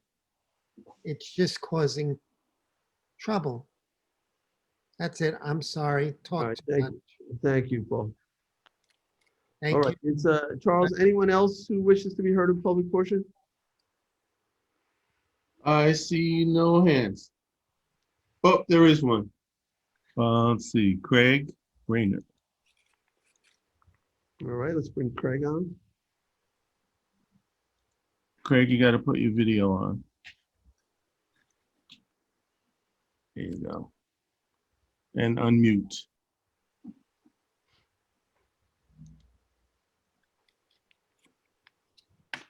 There you go. My name is Stephen Craig Rayner. Thank you, our town board, for hearing us today. I'm with Paul Strassfield. I live at 573 North C. Mecox Road. I've lived here since 1980. In the mid-90s, those signs went up, you fellas and ladies have been talking about, with the 10,000 pound restriction. I think it's so important to get our truck traffic under control on this road for so many reasons. I've seen people moving up and down the road now with baby carriages, some of my neighbors, folks jogging, and I have an autistic child who likes to bicycle along this road, and things are getting a bit out of control. So if we can enforce the existing laws that you've spoken about would be great. One of the things that was brought up is can you tell a 10,000 pound truck? I carry a Class A CDL driver's license, means I'm able to drive a tractor trailer. And commonly when you pull up to the toll booths at the Frog's Neck Bridge or anywhere, which costs over $100 to cross with a tractor trailer, they count the lugs. And that's how you can tell the weight of a vehicle. Typically, when you're carrying great weight, you got to have a lot of lug nuts to hold the wheel on the truck. And that's a common thing done already with DOT employees or MTA employees with the bridges and tunnels.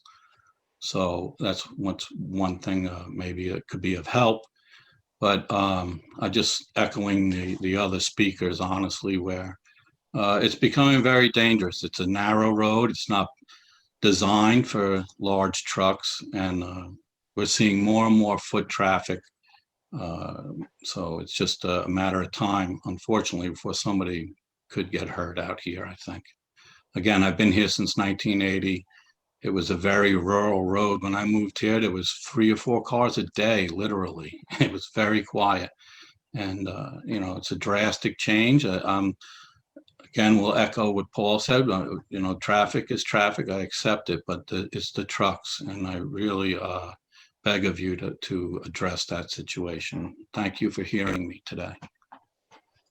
All right, thank you, Craig. So, you know, again, you know, I will personally reach out to the police chief and, you know, discuss this issue, hear what he has to say, and, you know, maybe we can surge the enforcement of that, and maybe that will make a difference. But I do need to confer with the police chief on it. Thank you, Jay. I just would like to add to, you know, the PSA announcements, maybe using the new signs up by the canal, stuff like that can be, I think, very effective. Guys who drive for a living are paying attention to the So, signs. yeah, we may you be know. able to put some digital signs out there, you know, weight limit in effect, strictly enforced, you know, whatever. Thank you, Jay. But just, I want to add lastly that over the years, whether through however snow plows or whatever happens, some of the signs that were put up years ago are now missing on a few of the roads in this area. Although they were there originally, they're not there now, as well as some signs that existed on my stretch of road. I live between North Main Street and David White's Lane. It's a long, straight road. We typically see traffic here traveling very fast. Again, that's not what we're here to address, but that said, I had, for many years, I raised 3 boys here by myself. My wife passed away years ago. And we had signs that indicated children at play and things such as that. Maybe we could get some of those signs up again, let people know that there are folks that live here and, you know, and could be put in harm's way. One thing that could potentially help is if County Road 39, that section from David White's heading west to the 7-Eleven, if that were made 2 lanes by the county. Because that's a 1-lane section, and it really backs up so badly. It starts to move when you hit the 7-Eleven, where you get 2 lanes in both directions. And you know, I was part of the widening of County Road 39, and the county did make it 2 lanes eastbound the entire way, but westbound, it doesn't open up to 2 lanes till the 7-Eleven. In that one little section, particularly all the traffic feeding in from David White and feeding in from 27, you really need 2 lanes there. I think you have the road width, so maybe we could talk to the county about considering adding a lane in that section. It might be as simple as restriping the road. I don't know. There is a railroad crossing in that area, so it might be a little complicated, but. Right, that railroad crossing is actually to the east, I think, Jay, over towards Flying Point Road as it enters 39 near North Sea Plumbing. You're right, that's east of David White's, the railroad crossing. So yeah, so maybe they can get enough road width to keep it, to have the double lane start at David White's and go all the way to, what is it, North Main, not North Main. North Sea Road crosses there. Yeah, I'll have that conversation with the county as well, so. Thank you, Jay, and thank you, everybody on our board. I appreciate all your work. I used to work for the town, and I really appreciate everybody's work and efforts for our town. Thank you. Appreciate it, Greg. All right. Charles, anyone else? No other hands. All right, I'll make a motion to close public portion. Second. Second by Councilman Schiavone. All in favor? Aye. Aye. I see Bob DeLuca is still on. Do you want to take any of these out of order? I know he was here for 2 particular resolutions that he's been speaking on. I don't mind taking those out of order. Oh, you got the first one on anyway. It's the mining one is first on the list, so. We don't have to take that one out of order. Well, there is something that needs to happen with that, and I'll explain in a moment. Right, but it's still the first one. And then the non-conforming use thing, that's later. I think though, I think Page 53. that's page 53. Okay, so yeah, let's do the 330, 2021 330 first. You need to amend it though, right? Or substitute. Well, yeah, it's, this legislation is actually in our agenda in two different spots. What I want to do is to withdraw 330 to, I'll explain what I'm going to do and then do it. I want to withdraw 330 of 2021 and then move 407 of 2021, which is essentially the same thing. 407 is on page 57, so I'm going to make a motion to take that out of order, which is the mine reclamation. Okay, perfect. And, okay, so I'd like to make a motion to, well, I just would like to withdraw 330, 2021. Okay, so Sunday, you got that? Consider it I do. withdrawn? All right, Right, as now sponsor. making a motion to take 407 of 2021 on page 56 out of order. I'll second that. All in favor? Aye. And aye, okay. I'm sorry, who was the second on taking it out of order? I was. Okay. Okay, and now you're making a motion to approve 407, correct, Tommy John? Correct. Town Board Resolution 407 of 2021. This is a resolution of adoption and enacting Town Code Chapter 160 mining and/or land reclamation, requiring those operating mine sites within the town of Southampton to monitor the groundwater impacts of such sites. Who would Do I have like a to second? second this? Second by Councilman Bouvier. All right, on the motion, I think it's an excellent piece of legislation. I think it's long overdue, partially because we didn't have the ability to do it. Right, so now we have the ability, I think it's an important measure just to, we do this at other facilities, golf courses, et cetera, where we require groundwater monitoring programs. It makes good sense, particularly knowing some of the impacts we've seen at these sites to the aquifer below it. So I applaud you, Councilman Scavone, for moving this forward and for taking the time to get it right. So I'm certainly going to support it. Anyone else on the motion? All right.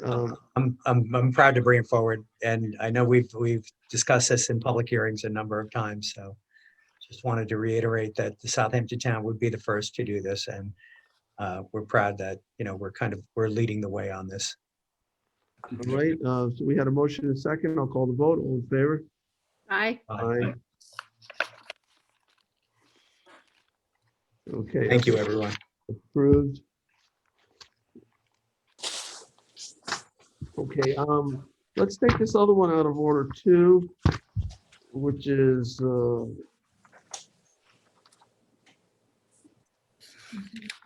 page 53, 406 of 2021. I'll make a motion to take it out of order.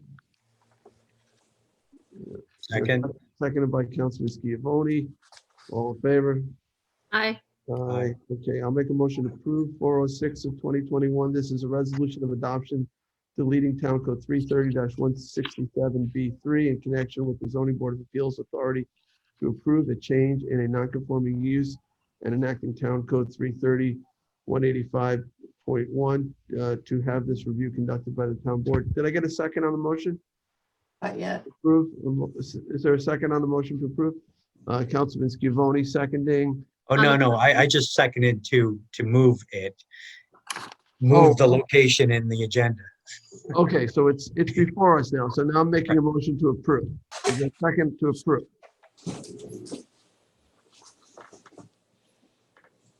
Second. Thank you, Councilman Bouvier. You're making me nervous there.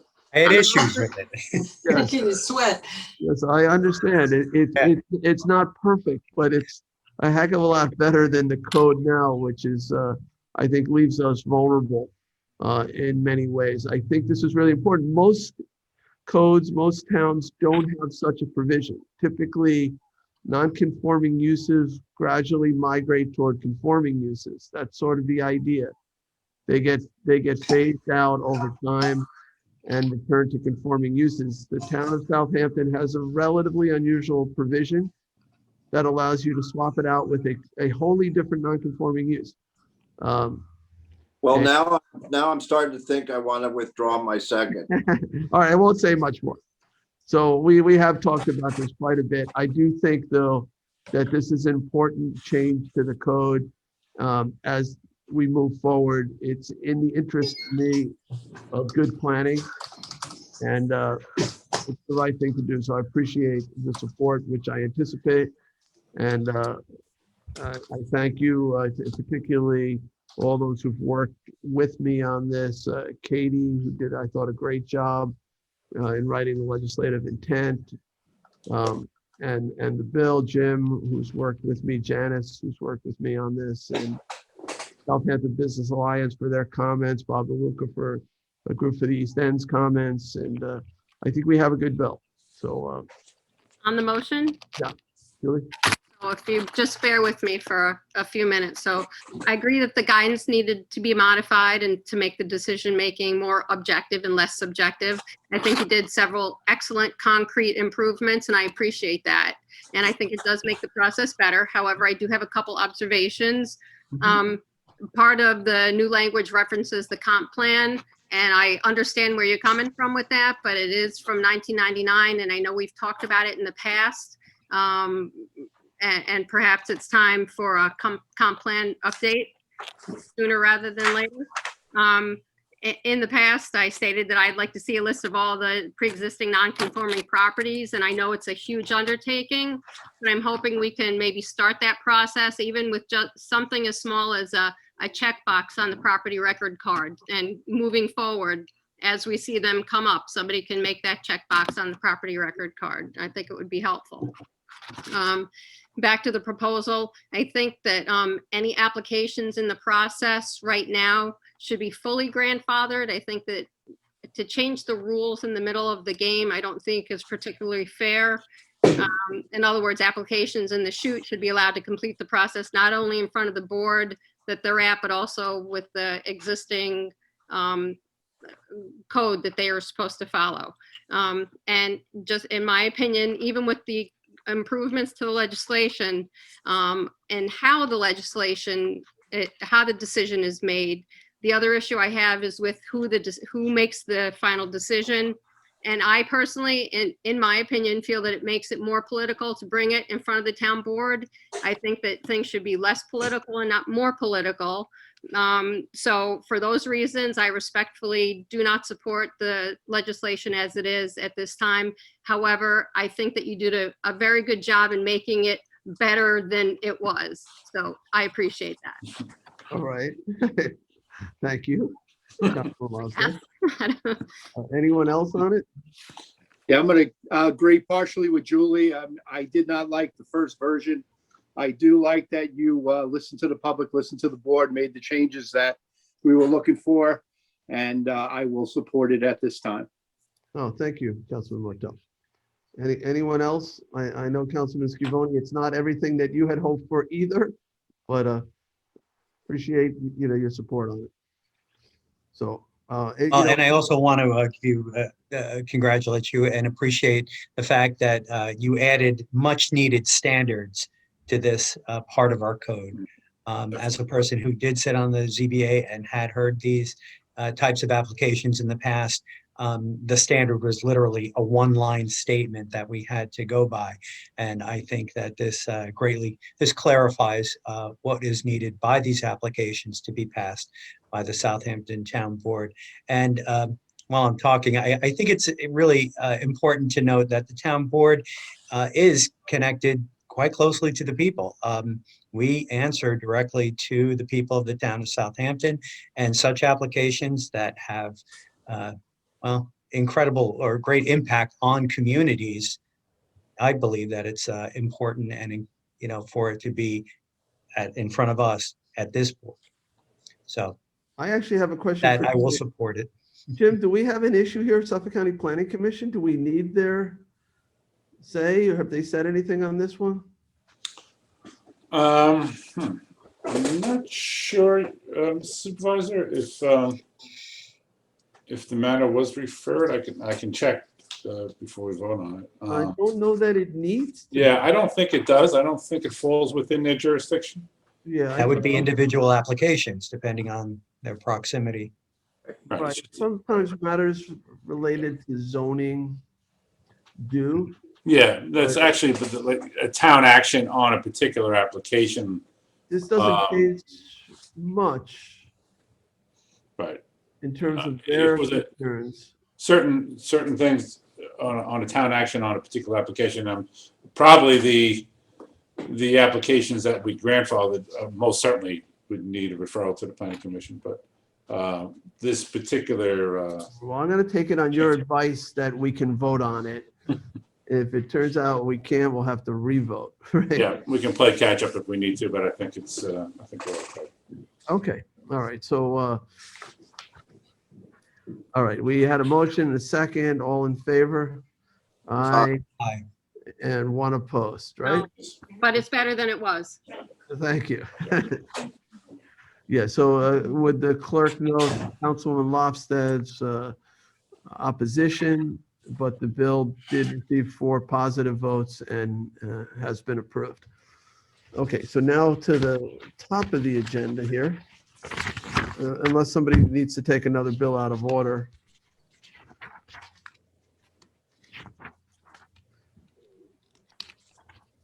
Okay, so we withdrew the first one, which is 330. Page 9. So we're on page 9. Thank you. Resolution 356. So I'm going to try to read my resolutions quickly. We have quite a thick packet to go through. So 356 of 2021 authorize additional LED light upgrades at the police department. Is there a second? Second. Seconded by Councilman Scavone. All in favor? Aye. Aye. Approved. 357 of 21 authorized controller to pay Moody's Investor Service Corporation as it relates to the town of Southampton's credit rating for its public improvement serial bonds. Second. Seconded by Councilman Bouvier. All in favor? Aye. Aye. Approved. Town Board Resolution 2021-358, conducting stop events using Town of Southhold contract with MXI Environmental Services LLC. Second. Seconded by Councilman Martell, was it? All in favor? Aye. Aye. Aye. Approved. Resolution 2021-359, authorized contract with Nursing Sisters Home Care, DBA Catholic Home Care, expanded in-home services for the elderly program to town of Southampton residents. Second, and I would just like to say that is a fantastic organization, which I've discovered recently. So I thank them so much for what they do. All right. Do you want to co-sponsor it? Sure, be happy to. All right. All right. All in favor? Aye. Approved. 360 of 2021, authorized purchases of floor coverings from New York State contract with Milburn Sales Company. Second. Seconded by Councilman Lofstad. All in favor? Aye. Aye. Aye. Approved. 361 of 21, authorized removal of toxic and hazardous materials at various locations. Second. Seconded by Councilman Bouvier. All in favor? Aye. Aye. Aye. Approved. John? 362 of 2021, authorized renovation at Ludlam Park using the Suffolk County contracts. Second. Seconded by Councilman Martell. Second. All in favor? Aye. Aye. Approved. Resolution 2021-363, authorization for the supervisor to execute a contract with Suffolk County Office for the Aging for Title III Adult Daycare. Second. Seconded by Councilman Bouvier. All in favor?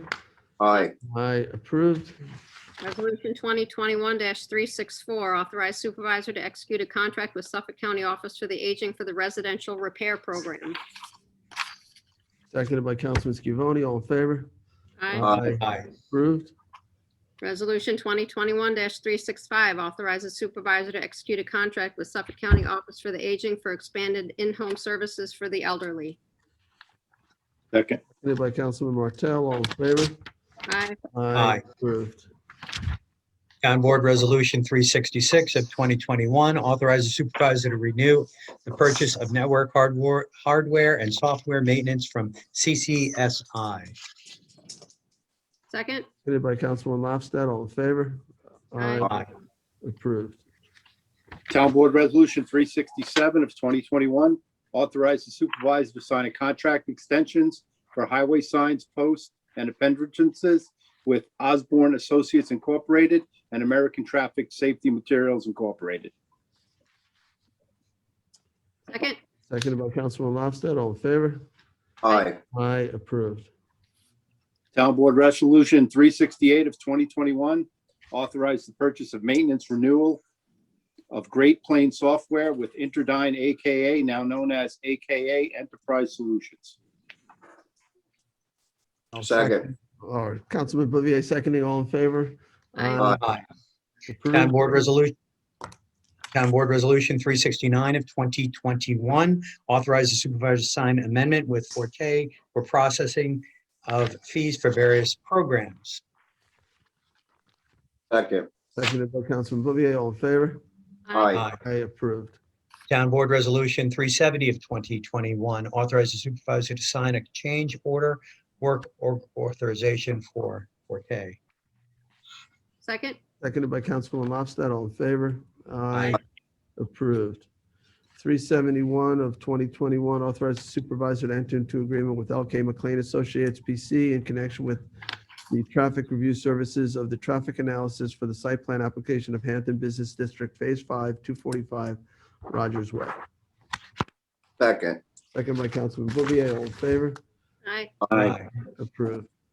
Town Board Resolution 372 of 2021 authorizes supervisor to execute a consulting contract with H2M Architects, Engineers, Land Surveying et al. For rehabilitation of Bellows Pond Road elevated storage tank. Second. Seconded by Councilman Scavone. All in favor? Aye. Aye. Approved. Town Board Resolution 373 of 2021 authorized the supervisor to execute a consulting contract with H2M Architects, Engineers, Land Surveying et al. For the wellhead treatment for iron and manganese removal at Plant 4 at the Hampton Bays Water District. Second. Seconded by Councilman Lofstad. All in favor? Aye. Aye. Approved. Town Board Resolution 374 of 2021 authorized the supervisor to sign a 2021 consulting contract with H2M Architects, Engineers, Land Surveying et al. To design for a subaqueous water pipe crossing at Ponquag Bridge and Shinnecock Canal. Second. Seconded by Councilman Scavone. All in favor? Aye. Aye. Approved. 375 of 21 authorized the supervisor to execute a contract extension with Long Island East and Dynamic Industries for printing services in various town departments. Second. Seconded by Councilman Martell. All in favor? Aye. Aye. Approved. Resolution 2021-376 authorizes supervisor to execute a new sole source contract with Mariners Cove Marine to supply the town with easy dock parts as the Eastern Long Island authorized reseller. Second. Seconded by Councilman Martell. All in favor? Aye. Aye. Approved. Resolution 2021-377 authorizes supervisor to sign a 2021 East Quogue Hamlet Services Challenge Grant. I'll second. All in favor? Aye. Aye. Approved. Town Board Resolution 2021-378 authorizes supervisor to sign a contract with PW Grosser for engineering services related to evaluation of existing leachate pump station and obturances. Pertinences. Yep. Sorry.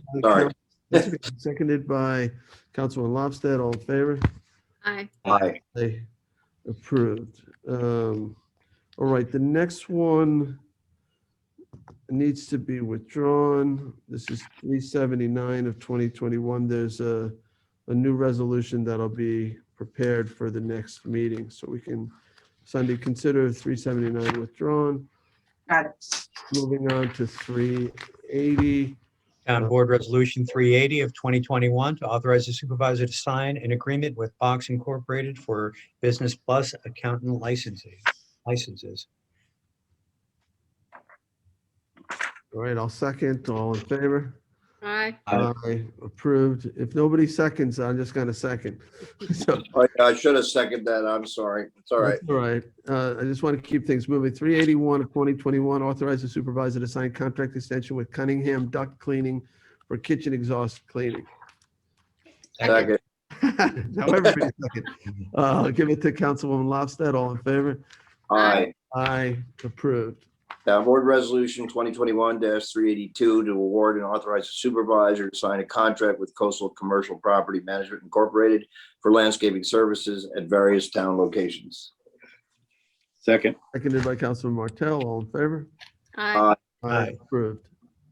Town Board Resolution 383 of 2021, award and authorize supervisor to sign contract with Dom's Lawn Makers Incorporated for tree and stump removal. Second. Seconded by Councilman Lofstad. All in favor? Aye. Aye. Approved. Town Board Resolution 384 of 2021, award and authorize supervisor to sign a contract with South Fork Asphalt and Rosemar Contracting Corp. for drainage construction east and west of the canal. Second. Seconded by Councilman Scavone. All in favor? Aye. Aye. Approved. Town Board Resolution 385 of 2021, award and authorize the supervisor to sign a contract for Bulkhead Road H Commercial Docking Area, Hampton Bays, New York, with South Shore Docks Incorporated. Second. Seconded by Councilwoman Lofstad. All in favor? Aye. Aye. Approved. Town Board Resolution 386 of 2021, award and authorize the supervisor to sign a contract for rebuild pier at South Bay Avenue, Eastport, New York, with Brant Marine Incorporated. Second. Seconded by Councilman Bouvier. All in favor? Aye. Aye. Approved. Town Board Resolution 387 of 2021, declare items surplus and authorize disposal. Second. Second. Seconded by Councilman Bouvier. All in favor? Aye. Aye. Approved. 388 of 21. Here we go. Recall and amend Town Board Resolution 2021-253 with Vigilant Solutions for the Town Police Department. Second. Seconded by Councilman Scavone. All in favor? Aye. Aye. Approved. 389. Resolution authorizing the purchase of one 2021 Ford F-150 Super Cab XL. Second. Seconded by Councilman Bouvier. All in favor? Aye. Aye. Approved. Town Board Resolution 2021-390 is a 2021 notice of bidders for Hampton Bays Transfer Station booth replacement. Second. Seconded by Councilman Lofstad. All in favor? Aye. Aye. Aye. Approved. Town Board Resolution 391 of 2021, the 2021 notice to bidders for a food concession at Tiana Beach. Second. Second, by Councilman Bouvier. All in favor? Aye. Aye. Aye. Approved. Town Board Resolution 2021-392 is co-sponsored with Supervisor Schneiderman. The 2021 request for proposals for engineering and design services for the West Hampton Community Center. I'll second. All in favor? Aye. Aye. Aye. Approved. Town Board Resolution 393 of 2021. 2021, request for proposals for architectural and engineering services for Tupper Boathouse. Second. Seconded by Councilman Bouvier. All in favor? Aye. Aye. Aye. Approved. All right, the next one, John, we need to amend this one, right? Excuse me? 394. No, I don't believe so. Yeah, excuse me, you do need to amend this one. There's an incorrect address. inserted for the walkthrough information for the North Sea landfill. It has Oh, community center address. Yep. Okay, so I make a motion to amend. Okay, so to correct the location of walkthrough. All right. It- You just- you're- I have something else here that says it needs to amend the date, but I don't have that information with me. Well, the amendment is 370 Majors Path, and the date should be changed to Friday, May 14th. May 14th, okay. Thank you, Friday, May Janice. 14th. Thank you, Janice. All right, so John is making a motion to amend to change the location of walkthrough for RFP for the North Sea landfill to 1370. 70 Majors Path. And to amend the date for the walkthrough to Friday, May 14th. Second the change. Who's that? Seconded by Councilman Scavone. All in favor? Aye. Aye. Okay, so now John, you're making a motion to approve as amended. And Yes. Tommy John seconding? Okay, all right. So yes, Councilman Scavone Yes. seconding. All in favor? Aye. Approving as amended. And thank you, Sunday. I didn't see that. I appreciate that. Not a problem. Okay. Next one is 395 of 2021, amends the 2021 adopted budget for Flanders ambulance. Second. Seconded by Councilman Scavone. All in favor? Aye. Aye. Approved. 396 of 2021 amends the 2021 adopted budget for police department for clothing allowance. Second. Second by Councilman Scavone. All in favor? Aye. Aye.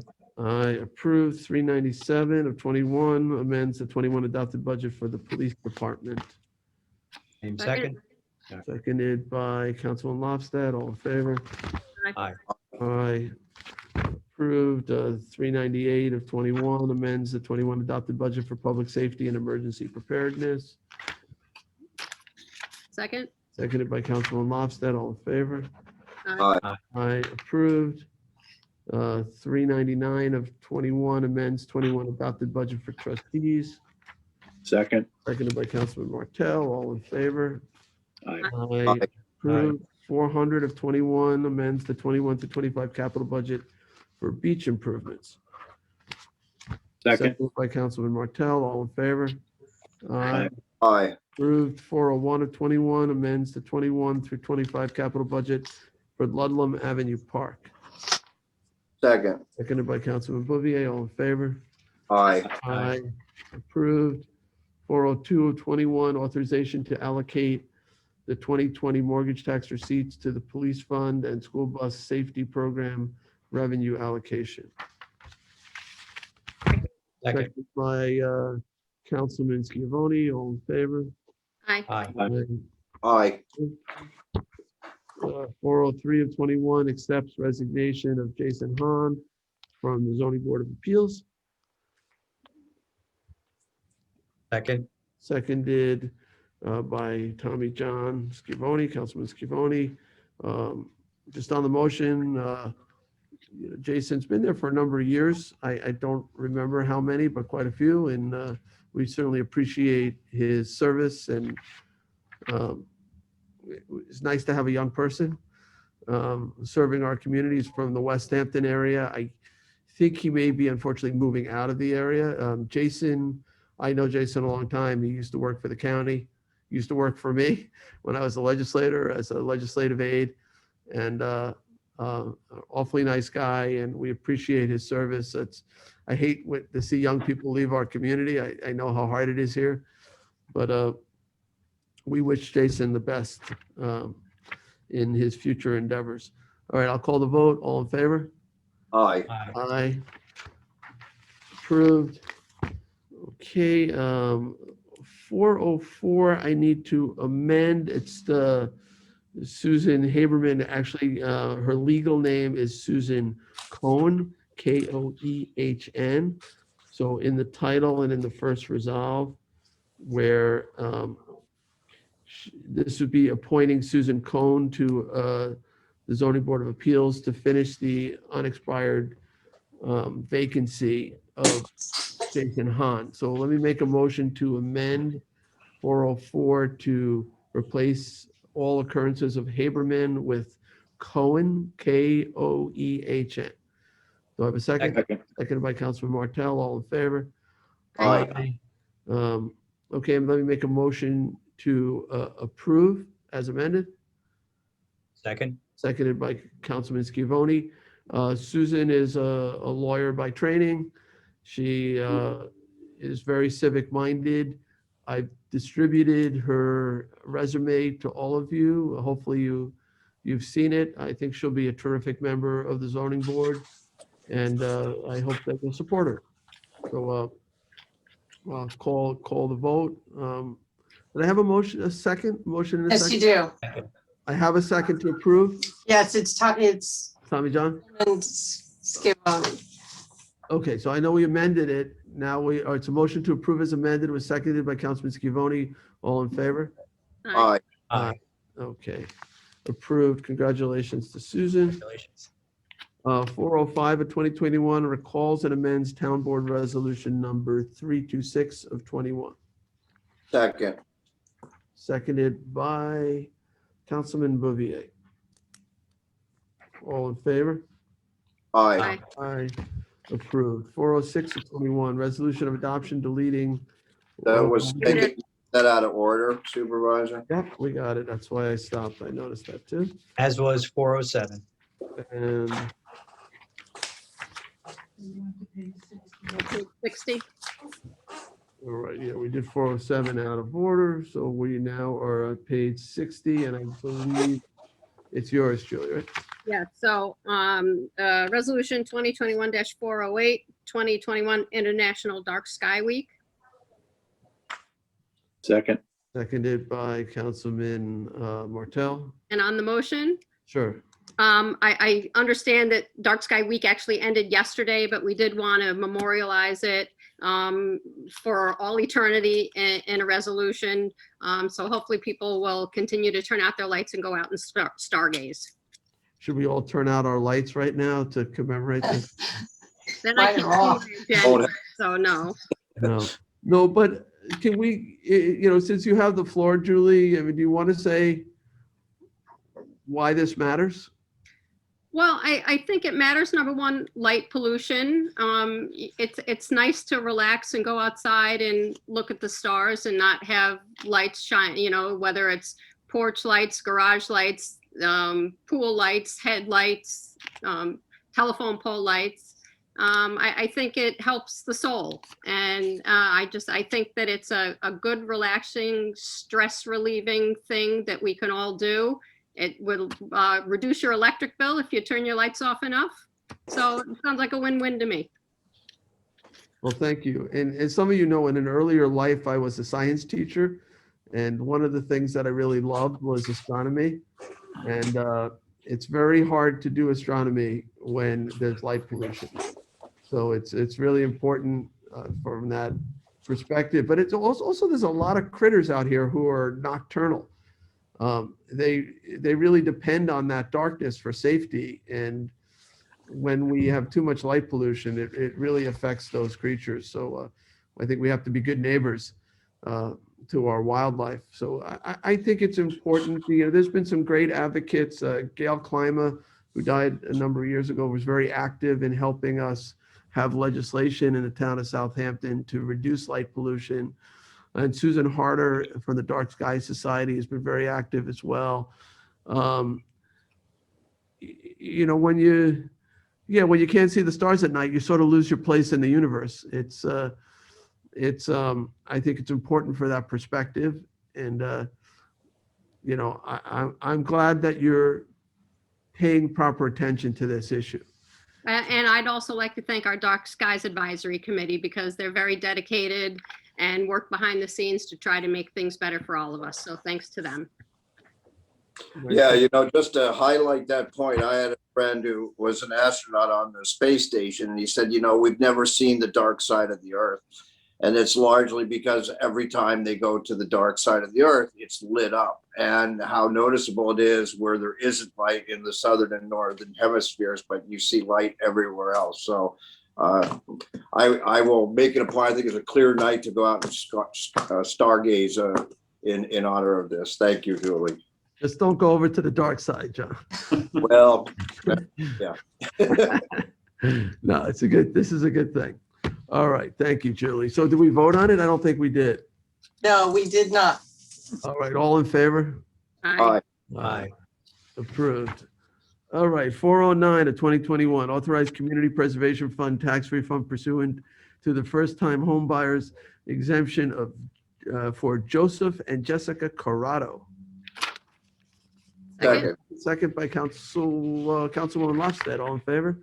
Aye. Aye. Approved.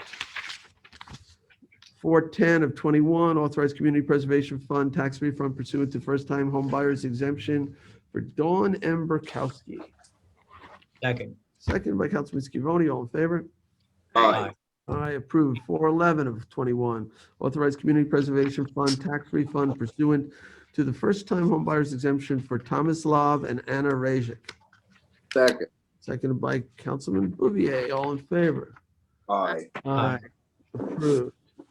412 of 2021, elect to consider NRP Group's change of zone petition entitled "The Preserve at South Country Road" for a change from CR 40 to multifamily plan residential district MFPRD on a 17-acre parcel in order to facilitate development of 104 units. That's at 6 units per acre of affordable rental housing in the hamlet of Quayog. So I'm making a motion to approve. I'm happy to discuss this. Is there a second? I'll second. Seconded by Councilman Schiavone. This is to consider. So remember, we have a multi-step process for zone changes. We have an initial work session. And once if we vote to consider, then there'll be a formal application made. We've held actually a couple work sessions on this property.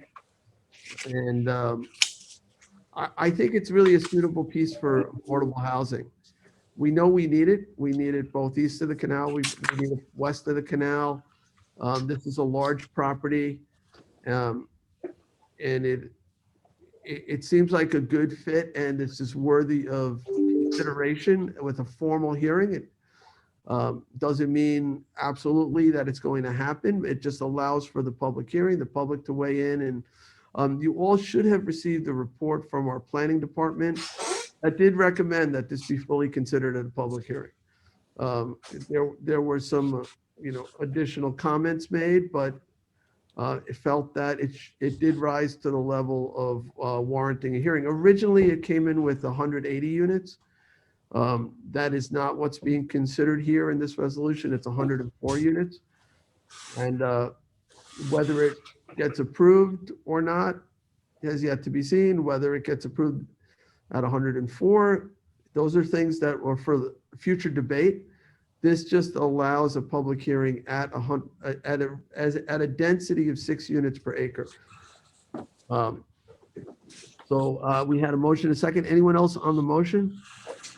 Yeah, I just wanted to make the comment that that the developers, as they had presented numerous times to us, have made a strong effort to work with us. I applaud that. And as you said, Supervisor, this is simply the board electing to consider. It doesn't guarantee that this will go forward. There's a lot of public hearing and a lot of work in front of the developer. Yeah. And I just wanted to thank them for their willingness to go from 180 to down to the 1.4, and hopefully we can continue to work with them to get something that's acceptable to the community at large. Okay, and I know they have met with the civic in that area. There's been community conversations. Yeah. All right. And the school district as well in these early stages. And I certainly think it's incumbent upon the board to consider a variety of workforce affordable housing options for the town. So I look forward to the public hearings and possibly developing this application. Yeah, I did facilitate the meeting with the superintendent of the West Hampton School District, and I understand that went fairly well. So those were the concerns that came out of the civic groups in our area. So I feel comfortable going forward at this stage. And this, as I understand, would be rental housing, which is really what's mostly needed, I think, more than anything. It's almost desperately needed. You know, I'd like to characterize it that way. I can't tell you how many. I guess it's highlighted by our current pandemic situation and the larger number of people that are out here. But I get calls all the time for rentals.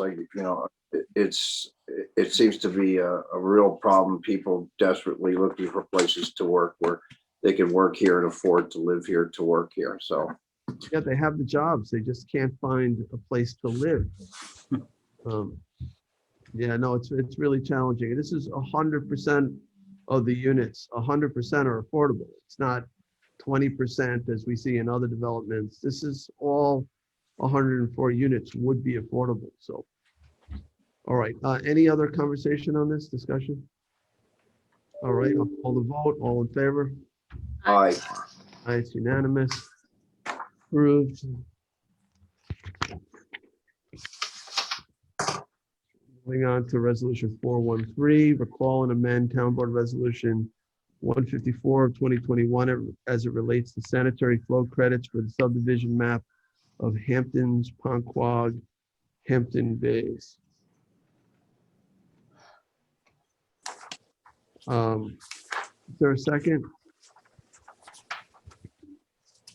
Second. Second by Councilman Schiavone.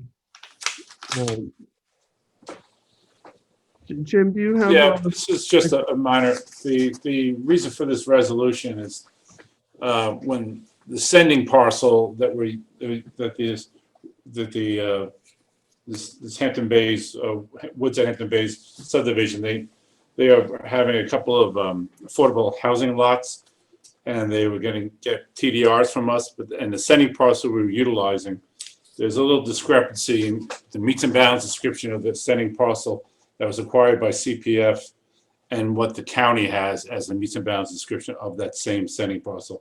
The discrepancy is the CPF description included a paper street, and the county did not include that in the meets and bounds. So we're just eventually we'll be amending the CPF description to match the counties. And this resolution is just adjusting very slightly the square footage and the amount of basically the square footage and the acreage of the property, just amending it to be in line with the fact that we're taking out the description of the road in the meets and bounds. That's Have we done a resolution to give to affordable housing credits? Yes, we did that a few months back, I believe. We're utilizing this sending parcel for not only this project, but also our own project with the Hampton Bays when we acquired the community center that we use as the building that we use as a community center in the Hampton Bays Center. And Dave Wilcox was able to figure out the sanitary flow and the gallons per day that could come off of the sending parcel. And we use it both for this Hampton Woods subdivision as well as our own Hampton Ponquag subdivision that we need. And how is that recorded so that I guess Dave has some kind of table, but does it go into a deed somewhere that the development? Yes, I guess we filed covenants with the county on this. And that's where the issue came up, is when the county was reviewing the covenant for this particular health department approval and the acceptance of the density from the sending parcel, that the county picked up the fact that their meets and bounds description of the parcel, the sending parcel, did not meet ours. And so we're actually in the process right now to amend our meets and bounds description to show that. But yeah. Okay. Yeah, it's just a minor technical issue that we're resolving. Will It this, doesn't impact the ascending possibility to send send the sanitary flow needed for both this project as well as the town project. this allows the planning board to process or a building permit? No, building permit still can't be issued to this is resolved. No, this subdivision is pending. They need the health department approval, and then it's pending final approval. They have a preliminary approval. My understanding is they have preliminary approval, and they're awaiting final approval from the planning board. But they need this to get their final approval from the health department. Okay, but this also allows me to execute the documents related to the transfer of the sanitary credits. Right, which is needed, and those two credits will be they're being used to being applied to the affordable housing lots that are being created as part of this Hampton Woods subdivision. Okay, but you think that we may have already done that? Yes, we did approve it, and this is just the amendment. Oh, I see. In 36317. Okay. Right. Right, This is just amending it. If you look at the calculations, it's a small. Yeah, all we're doing is just basically amending our meets and bounds. Right. To match the counties. All right. Exactly. It's a little confusing, but we had a motion. A little confusing, but it's ultimately either way, it's fine. We have more than enough sanitary flow on the setting parcel to cover the necessary. All right, I'll call the vote. All in favor? Aye. Aye. Aye, approved. Town Board Resolution 415 of 2021. This is a resolution. You skipped one.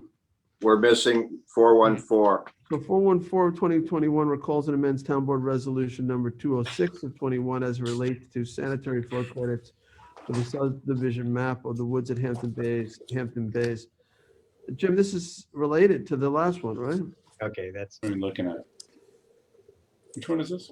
Yeah.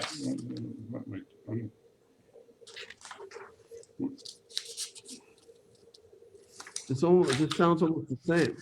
It's a sanitary flow credits. Yes, I'm sorry. Yes, these are two.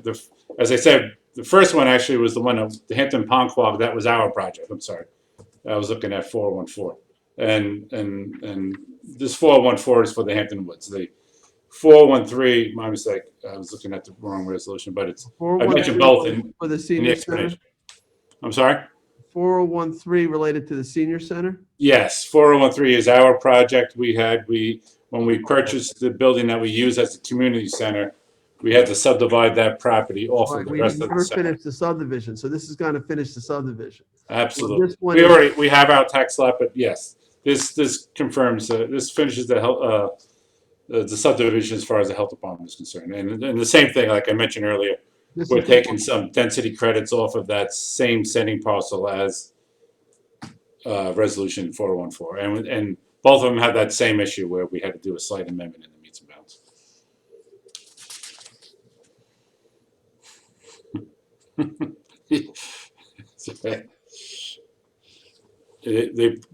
Both issues resolve it the same exact issue, that our meets and bounds description when we acquired the property, when CPF acquired the property, does not specifically match up with the meets and bounds description that the county has for the deed, because it includes that paper street roadway. And had we on this subdivision already authorized me to? Yes, on both of these, we had a previous resolution. Okay. Yes, if you see February 9th of 2021, we did the previous resolution. So we just wanted to do this resolution just to make clear that the minor change in the square footage of the property. All right. Did I have a second on this? No, I don't have a second yet. All right. Can I have a second? Yeah. All right. Councilman Scavone. Any questions? All right. All in favor? Aye. Aye. Aye. Okay. Approved. We're digging into the depths of the health department process here. All right. So Tommy John, now you're up.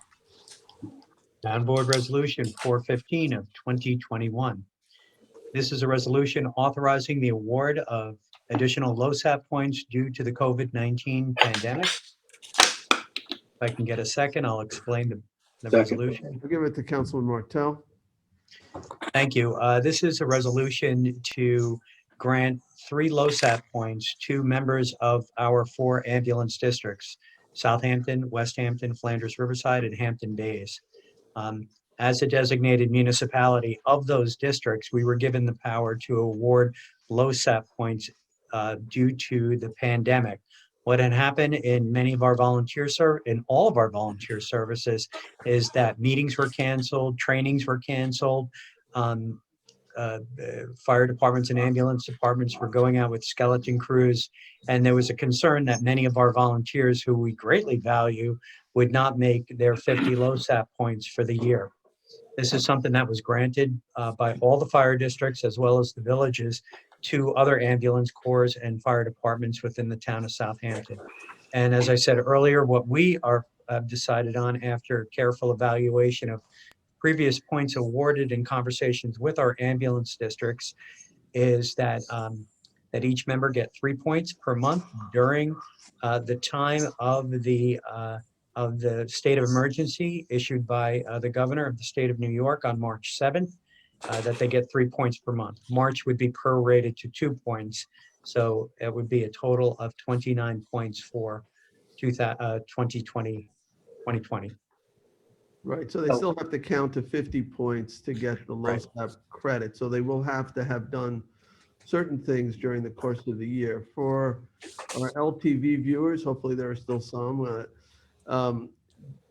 LoSAP is Length of Service Award Program, and it really is only for volunteers. It's not for any paid personnel at the ambulance.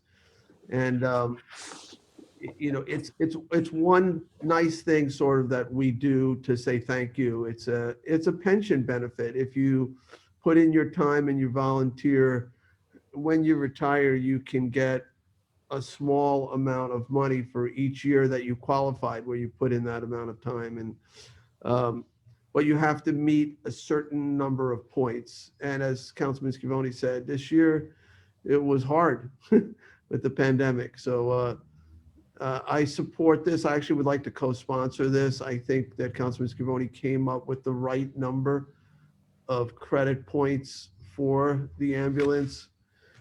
We have 4 ambulance districts for which we are commissioners of. And, you know, we really appreciate all of their volunteer service. We depend upon it. And it's really critical. And this is a small token of appreciation to say, you know, this is something when you retire you get for all that time you volunteered. So it's a good program. I support the program, but we have to understand that the pandemic had an impact on that program. And I also applaud Assemblyman Thiel for recognizing this and for passing state legislation that authorizes us to give a certain amount of points. He actually sponsored the legislation. Yeah. So anyone else on this before we vote? Sunday, we had a motion in a second. We did have a second. Councilman Martell seconded. You did have a second, yes. Yes. All right. I'll call the vote. All in favor? Aye. Aye. Thank you, Tommy John, for your good work with this. I know you and I, we went back and forth on a number of phone calls trying to get this one right. So. And we did. All And right. thanks to our volunteers. You know, they did not miss a call during the pandemic. So. It's amazing. All right, 416 of 2021 accepts the resignation of a legislative aide in the trustee's office. Second.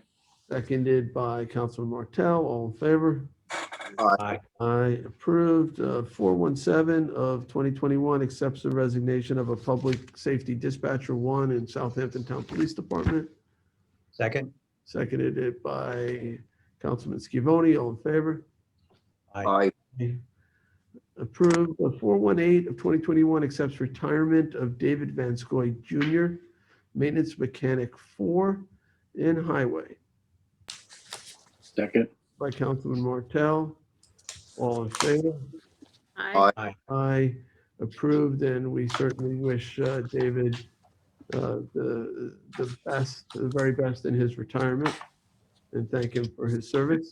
The town, 419-2021 accepts the resignation of a technical support representative in information technology. Second. Seconded by Councilman Schiavone. All in favor? Aye. Aye. Approved. Resolution 420 of 2021 accepts the retirement of Thomas Neely, Assistant Town Director of Public Transportation and Traffic Safety Municipal Works. Do we have a second? Second. Second by Councilman Martell. Tom is frequently at these meetings, going over requests for stop signs or talking to us about the commuter connection, the local service to help people get to work in the mornings who take the train. He's been working with us on improving roads and bringing them into the town highway system. Works very closely with Christine Fenton in our municipal works department. Tom's has a great deal of experience in transportation, and he brought that with him to the town. And we're sorry to see him go, but we appreciate all that he's done. So with some hesitation, though, I will accept Tom's retirement. So Well, I don't quite know how to put it, but I've spent a lot of time on street corners with Tom Neely. We have seen signs and worked on so many things through municipal works and his work on traffic and bicycle lanes and safety. And I just, personally want to thank him for so much for guiding me through that process in municipal works and working with town engineer. And he's done a great job. He'll be missed. Hopefully he'll be around doing other service in the community. So I look forward to that and wanted to thank him personally for all his work.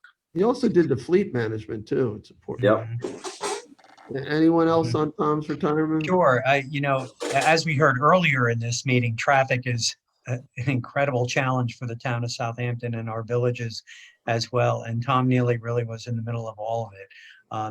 And we've done some great things. In addition to the items that Councilman Bouvier mentioned, also our parking districts and parking lots and traffic flow.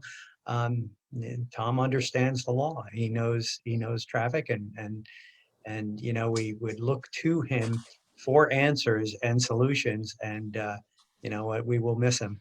Yeah, he coordinated So, a wish lot him of luck in his retirement. He coordinated a lot of the grants, the transportation related grants, whether they bike trails and things like that. Very involved with that as well. So, all right. So there was a motion and a second. All in favor? Aye. Aye. Reluctantly. Approved, and best of luck in retirement. 421 of 2021 is accepting the retirement of Lauren Sullivan, Senior Data Entry Operator in Southampton Town Police Department. Second. Seconded by Councilman Schiavone. All in favor? Aye. Approved. Best of luck in your retirement, Lauren. And thank you for your service. 422 of 21 accepts retirement of Detective Robert Brown, Southampton Town Police. Second. And second by Councilman Lofstad. All in favor? Aye. Aye. Approved. Congratulations. Once again, yep. Congratulations. For your service. Thanks for your service and I best just wishes. sent in you 2 retirement. emails that you need to read. All right, 423 of 2021 appoints Julie Fitzgerald to Administrative Assistant position in Housing and Community Development. Seconded by Councilman Bouvier. I know Julie. She used to work in the supervisor's office. Not for me though, for I think Supervisor Thornholz, right? Is that right? Yeah. So She has a wealth of experience that she brings in local government, and she'll be now working in the Office of Housing and Community Development under Diana Weir. So there was a motion, a second, all in favor? There's no second. Oh, John seconded, I thought. Yes, John seconded, sorry. Great. All right, all in favor? Aye. Aye, approved.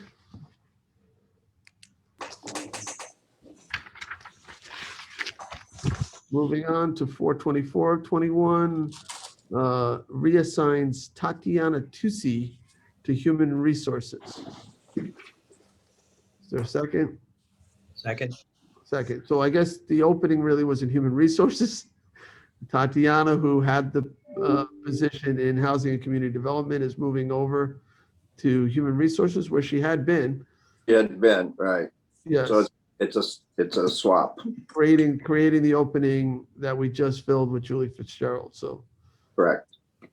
all right. So there was a motion, a second. All in favor of reassigning Tatiana? Approved. 425 of 2021 rescinds resolution 2021-337 appointing building plans examiner. Second. Seconded by Councilman Bouvier. All in favor?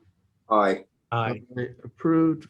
426 of 2021 ratifies the memorandum of memorandum of agreement with CSEA and authorizes supervisor to execute contract. Second.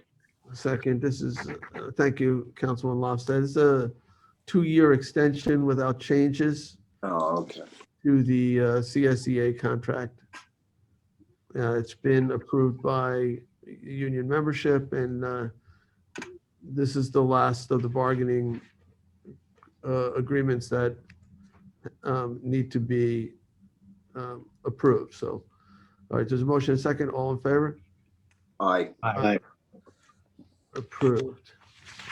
Town Board Resolution 427 of 2021, the notice of public hearing to consider authorizing enforcement action at 6 Long Neck Boulevard, Flanders, New York. Second. Second for a public hearing on April 27th at 6 p.m. Right, anyone on this? Ryan, did you want to say something on this, or you want to wait till the public hearing? No, and if you have any questions, I'm here to answer, but this has been an ongoing issue, and we have numerous letters of support from the community that have been submitted with the proposal as well, so that you have the acknowledgement to the community that this is an issue and that they'd like it dealt with. Okay, all right, so this just simply sets a public hearing, so. Right, we had a motion, a second, all in favor? Aye. Aye. Aye. Approved. Town Board Resolution 2021-428, notice of public hearing amending Town Code Chapter 107 entitled Balloons. I need to make an addition in 2 places. One is in the legislative intent to add the sentence or the sale and or distribution of any type of balloon filled with any type of lighter than air gas, as well as on the summary of the proposed law, the same sentence. I think Sunday has that. Yes, I do have the changes. Thank you. Yeah. So I guess I need to make a motion to amend. Yes, please. All right, there's a motion by Councilman Bouvier to amend, seconded by Councilman Martell, was it? Yes. All in favor? Aye. Aye. And now for the resolution 2021-428 as amended, notice of public hearing, amending Town Code Chapter 107 entitled Balloons. I have a question on this, seconded by Councilman Schiavone. So can you just clarify what you mean by distribution? So that's other than the sale. So it would be unlawful then to give somebody a helium balloon? It'd be unlawful to sell someone a balloon filled with helium. You can sell a balloon filled with air. But this is a notice of public hearing, so I'm sure we'll go through this. No, I just want to make sure I understand it before setting the hearing. Can they be given out for free? I'm thinking. no. Yeah, so I guess, No. that's what I'm. I don't think we can legally control that. I don't know. Specifically, the sale and or distribution. I'm just trying to get a clearer sense of what you mean by distribution. Well, my understanding is that it is distribution through sale. It shall be prohibited for any person, firm, corporation, or other entity to engage in the sale and or distribution of mylar foil and or any balloons filled with any type of lighter than air gas. So It's commercial distribution. all right, we I might think be- that's to stop selling ribbons and then you get a balloon for free. So I just, if I, Well, here's the, Okay, Christine's here. Hi, I'm watching in the other room. I was just waiting for this to come up. So I think that as it's written, this is how it's been used in other municipalities that have done this. So it's automatically put with sales and or distribution. I think it's meant in the context of like a commercial distribution. So if you're doing some type of either party planning or something else, like it doesn't specify that you're buying helium balloons. It's not supposed to be distributed in any manner in a commercial sense predominantly. Could it be privately, not supposed to be giving out? Yes, it would include that also, but I think it's predominantly meant for that commercial sense of distribution. all right, 'cause the way I read it, if I bought a helium balloon in an area where they lawfully sold it, I couldn't give it to bring it to a birthday party. And not that I would do that, because I don't want to use helium balloons, but I just want to make sure that that person wouldn't be violating the law. So maybe we could just, I don't mind going to hearing on it as written, John, but maybe we could clarify that it's the sale or commercial distribution. Jay, I'm saying commercial distribution because I believe that's how it would predominantly be used. I believe that the intent, when this was discussed with the Sustainability Committee, would include private distribution. However, I think that intent is probably something that is appropriate for the public hearing purposes. And if that's the intent that the board is more, amicable to adopt, then you can put that in there. But I think that the Sustainability Committee meant to capture both. John, you can correct me if I'm wrong, but. no, I agree. I'm just saying the way it's written, if you interpreted it narrowly, giving a balloon away from one person to another filled with helium is unlawful. Yes. And I don't think that's what was intended here. So if we can fix that. Yes, it can be fixed through the public hearing process, unless, John, you wanted to change it now. I'm not sure that it was not indeed the intent to capture that as well. My understanding is that it was.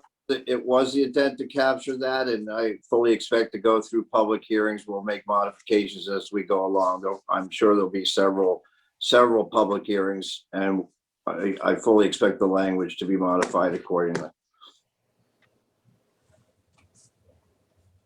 Yeah, I mean, I would like to just insert commercial in front of distribution, but if you want to leave it the way it is, then we could go ahead and cite the public hearing the way it's written.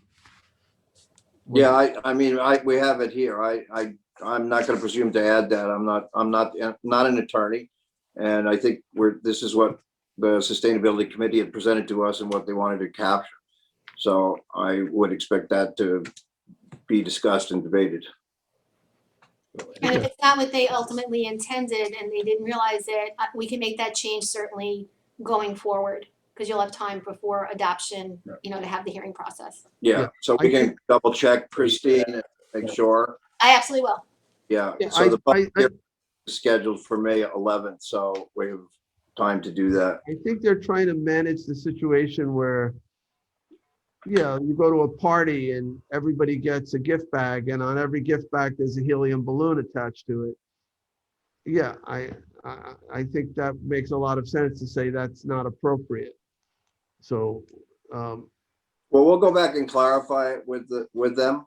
Because that's private distribution, Jay. Like if I'm at a party. Right, it shouldn't be somebody brings a balloon that was lawfully purchased in a jurisdiction that allows it to a kid's birthday party and gives it to the kid. we don't want that person to have violated the law. So I just want to make sure that maybe we can tighten the language, but we can deal with that later on. I'm not trying to be a pain here. I just don't, want unintended consequences if the language, it can be misconstrued. So, all right. So there's a motion and a second for the public hearing. This would be May 11th, 2021 at 1 p.m. All in favor? Aye. Aye. Well, may I just see that it's. Thank you. You had to get on because you were the last one here today that wasn't on. Yes. So Janice is raising an issue with it's written that the public hearing will be May 11th at Town Hall. There's no reference to the video conferencing. May 11th is still going to be video conference. And we believe it's still video conferencing. Do we need to amend the resolution to say that? Yeah. John, we may have to amend it. Okay. Sunday, you're muted, but. I am, but I'm following you the best I can. Can we add the same language that appeared on the notice before it, where it says via video conferencing? Yeah. Certainly. The one after it too has the same language. Yeah. Has video conferencing. So Well, the notice of public hearing on, for the authorizing enforcement action on 4/27 also. Is that the language you want to use, the video conferencing via video? Yeah. Yeah. All right. Yeah, because May 11th it probably will be our last meeting, hopefully via Zoom. But Okay. So I'll make a motion to amend to include that video conferencing in the notice. all right, so Sunday, or Jim, how do I rewind the vote I just took? Can we just cancel You need that? to make a motion to recall it and then a motion to amend it. All right. Okay.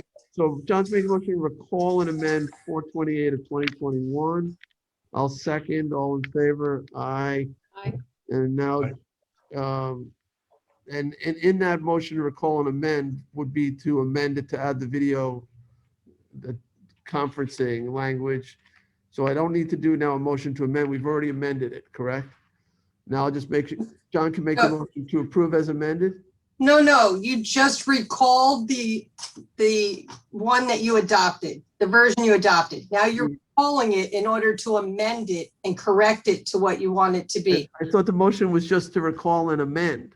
Well, you have to recall it. Recall it first. You have to recall it so that you can then amend it. Because you adopted it already. Either way. So now we'll make a motion to amend and then we'll make a motion to approve as amended, okay? Correct. All right, so John, you're making the motion. Rick is seconding it to amend, to add video conferencing language. And, all right, all in favor? I'm really lightheaded. And now, John, we're going to do this as a third resolution now to approve the amended resolution that includes the video conferencing language. So same motion, same second. Motion, same second. All in favor? Aye. Aye. Phew. Thank you, I think. There may have been an extra vote in there, but better safe than Yeah. Yeah, I think the recall and amend covered. I don't know. We haven't done these in a long time, but it's That's good. all right. It's belt and suspenders here. All right, 4/29 of 2021 is a notice of public hearing on the acquisition of lands of Shinnecock Corporation, Shinnecock Hills, and amends the CPF management and stewardship plan to include that property. Let me just check if this has got, This one's correct. this one has the video It does. conferencing language. It's May 11th, 2021. How about a second? Second? Second by Councilman Lostat. All in favor? Aye. Aye. Approved. 4/30 of 2021. This is a notice of public hearing on the acquisition of lands of SSGRE Holdings LLC. Flanders amends the CPF Community Preservation Project Plan and the CPF Management and Stewardship Plan to include that property. Second. Seconded by Councilman Bouvier, and this does have the correct language. This is May 11th as well, public hearing. All in favor? Aye. Aye. Approved. 431 of 2021 is a notice of public hearing on the acquisition of lands of the estate of Peter Balkheimer in Hampton Bays and amends the CPF Management and Stewardship Plan to include that property. Seconded by Councilman Bouvier. Yes? Yes. Okay. All in favor? Aye. And it has the right language on it. I checked. Right. 432 of 2021 notice of public hearing to consider the adoption of the 2021 CPF pilot plan. That's payment in lieu of taxes on May 11th, 2021 via video conferencing, 1 p.m. Is there a second?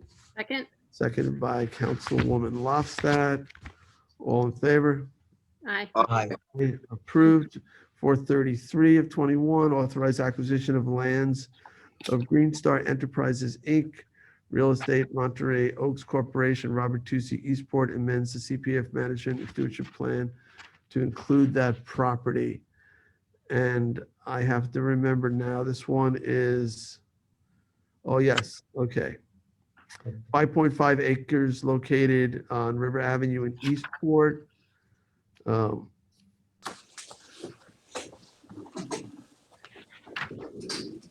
This is be for $1.4 million.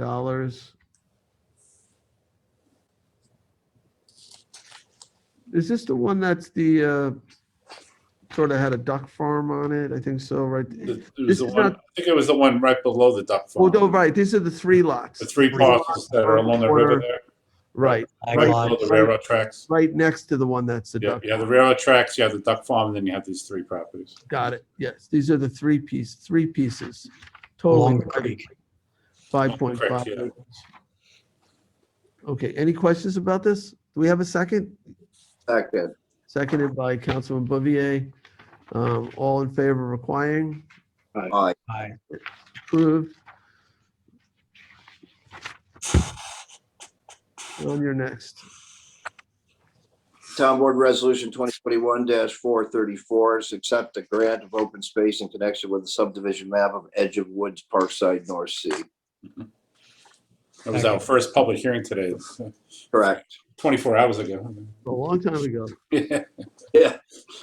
Right. 23, I think. I don't know who's counting. I would say nobody spoke at the hearing except one person tried to speak at the hearing. That's right. That's right. All right. So there was a motion to approve by Councilman Bouvier. Was there a second? Seconded by Councilman Lofstad. All in favor? Aye. Aye. Approved. All right, this next one, 435 of 2021, I need to substitute. You should have a packet with a substitution. So 36379 is in that packet and has the resolution being substituted. Same thing. I'm not sure what the changes are here. Oh, there was some. There's some changes that include just some of the contact information, supervisor, in regards to where the information needs to be sent after you adopt this. Right. The link needs to be changed. Exactly. There was too much of it to safely do all of the changes. It was cleaner. And this is on the concern for independent living application. Okay, so I'll make a motion to substitute docket ID 36379 for resolution 435 of 2021. Second. Second by Councilman Schiavone. All in On the favor? motion? Just on the motion real quick, I just, and here on the list of agencies that are supposed to be contacted. One is the CAC, and I know that they have not talked to the developer since the very beginning of this, and it has changed a little. So I just would hope that the developer does meet with them again. Okay, so hang on to that thought for a second. So this is just a motion to substitute one for the other. We had a Right, motion and a second. All in favor? Aye. Aye. Okay, and I will make a motion to approve 36379, the substituted resolution, and duly note Councilwoman Lofstad's comment. Can you repeat it again? The CVS? No. No, No. saying you want the developers to reach back out to the CAC, to the Southampton, Tuckahoe, Shinnecock Hills. Yes. Yes. The CAC, it's getting late. You want us to go back out to the Tuckahoe, Shinnecock Hills, or? Southampton, Shinnecock Hills, Tuckahoe, CAC. They did meet with them probably 2 years ago. I know they've met with other adjacent neighborhoods, but they've never gone back to the CAC. So I'm hoping that they do as this process is moving forward, so the CAC knows what's going on and can give their comment. Well, at some point, we're gonna have a formal public hearing on this. Yeah, this is the circulation of the secret, and then they'll decide what the actual secret determination will be after we get comments from the coordination process. All right. Okay, so there's a motion, a second, all in favor? Aye. Aye. Approved. And, okay, so we're now on the walk-ons, up to the walk-ons, correct? Correct. All right, so there were 4 resolutions that we added to our agenda a long time ago, earlier in the meetings, somewhere around 1 o'clock. So the first one is 36184, and Councilman Bouvier, you are the sponsor. Do you want to read that one? Sure. Accept maintenance bond in connection with the site plan of Bridge Facilities LLC Bridgehampton. Second. Second by Councilman Scavone. All in favor? Aye. Approved. Next up is 36358. It's warrant number 7, capital 7, CPF number 7, and payroll liability. Second. Seconded by Councilman Bouvier. All in favor? Aye. Aye. Approved. John, you've got the next one. Board Resolution 36371, authorize emergency use of horizontal grinder. Is there a second? Second. Seconded by Councilman Martell. So yeah, we had that fire I mentioned. It's unfortunate, but it's a needed piece of equipment so we can continue to process yard waste, and we have to do that. It's expensive. Yeah, and there's some urgency as we're stockpiling vegetative waste right now to a pretty high degree. So, And the day rate is 6,000 a day. So this really 30,000 gets us only 5 days. I don't know what's going to happen here if the tub grinder can be repaired. I certainly hope so. well, that's what we're waiting to find out. Because this can get very expensive. Tub grinders are very expensive. No, but this rental is very expensive at 5,000 a day. Horizontal grinders are more expensive, but they're more efficient from what I understand. This is a horizontal. What's the difference between a horizontal grinder and a tub grinder? One's a tub, one's horizontal. It's the one with the conveyor belt that you push stuff in and it throws it out It the takes side. a lot more load. Okay. I mean, they should be able to use this much and grind waste, a lot more waste over time, over the same period of time. So the thing that got damaged is a tub grinder. Yes, that's what caught on fire. This is a rental for a horizontal grinder, but it has a greater capacity, can process more waste. Okay, Theoretically, that's the hope. And in the meantime, hopefully we'll find that the tub grinder is repairable. all right. But I have to say, fire and hydraulic hoses, Yeah. I totally trust them, but we're probably going to be looking at some kind of capital purchase here at some point. I would agree. I mean, it was an old grinder to begin with, so Right. seen a lot of use, but they're not cheap. Right. So And we need them. We take a lot of free waste, or the yard waste. It starts take- April 15th. It's not free right now. It's on the 15th it becomes free. I believe so. But these are costly operations. All right, so we had a motion and a second. All in favor? Aye. I approved. I think we've arrived at the last resolution. All right. 36373. This authorizes the supervisor to execute a 2021 amended groundwater monitoring protocol and the natural resource management plan amendment for the Bridge Golf Course, formerly known as Golf at the Bridge. Second. Seconded by Councilman Schiavone. All in favor? Aye. Aye. Approved. All right, we have reached the end of our agenda. It was a long one. Thank you for your patience, everyone. Is there any other business?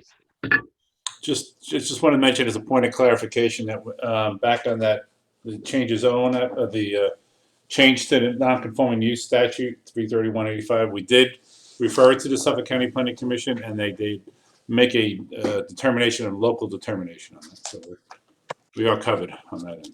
Oh, good. Okay, Yeah. that's great. Any other business? All right, I will make a motion to adjourn. Second. Seconded by Councilman Bouvier. All in favor? Aye. Aye. Thank you, board. We Good are evening. adjourned.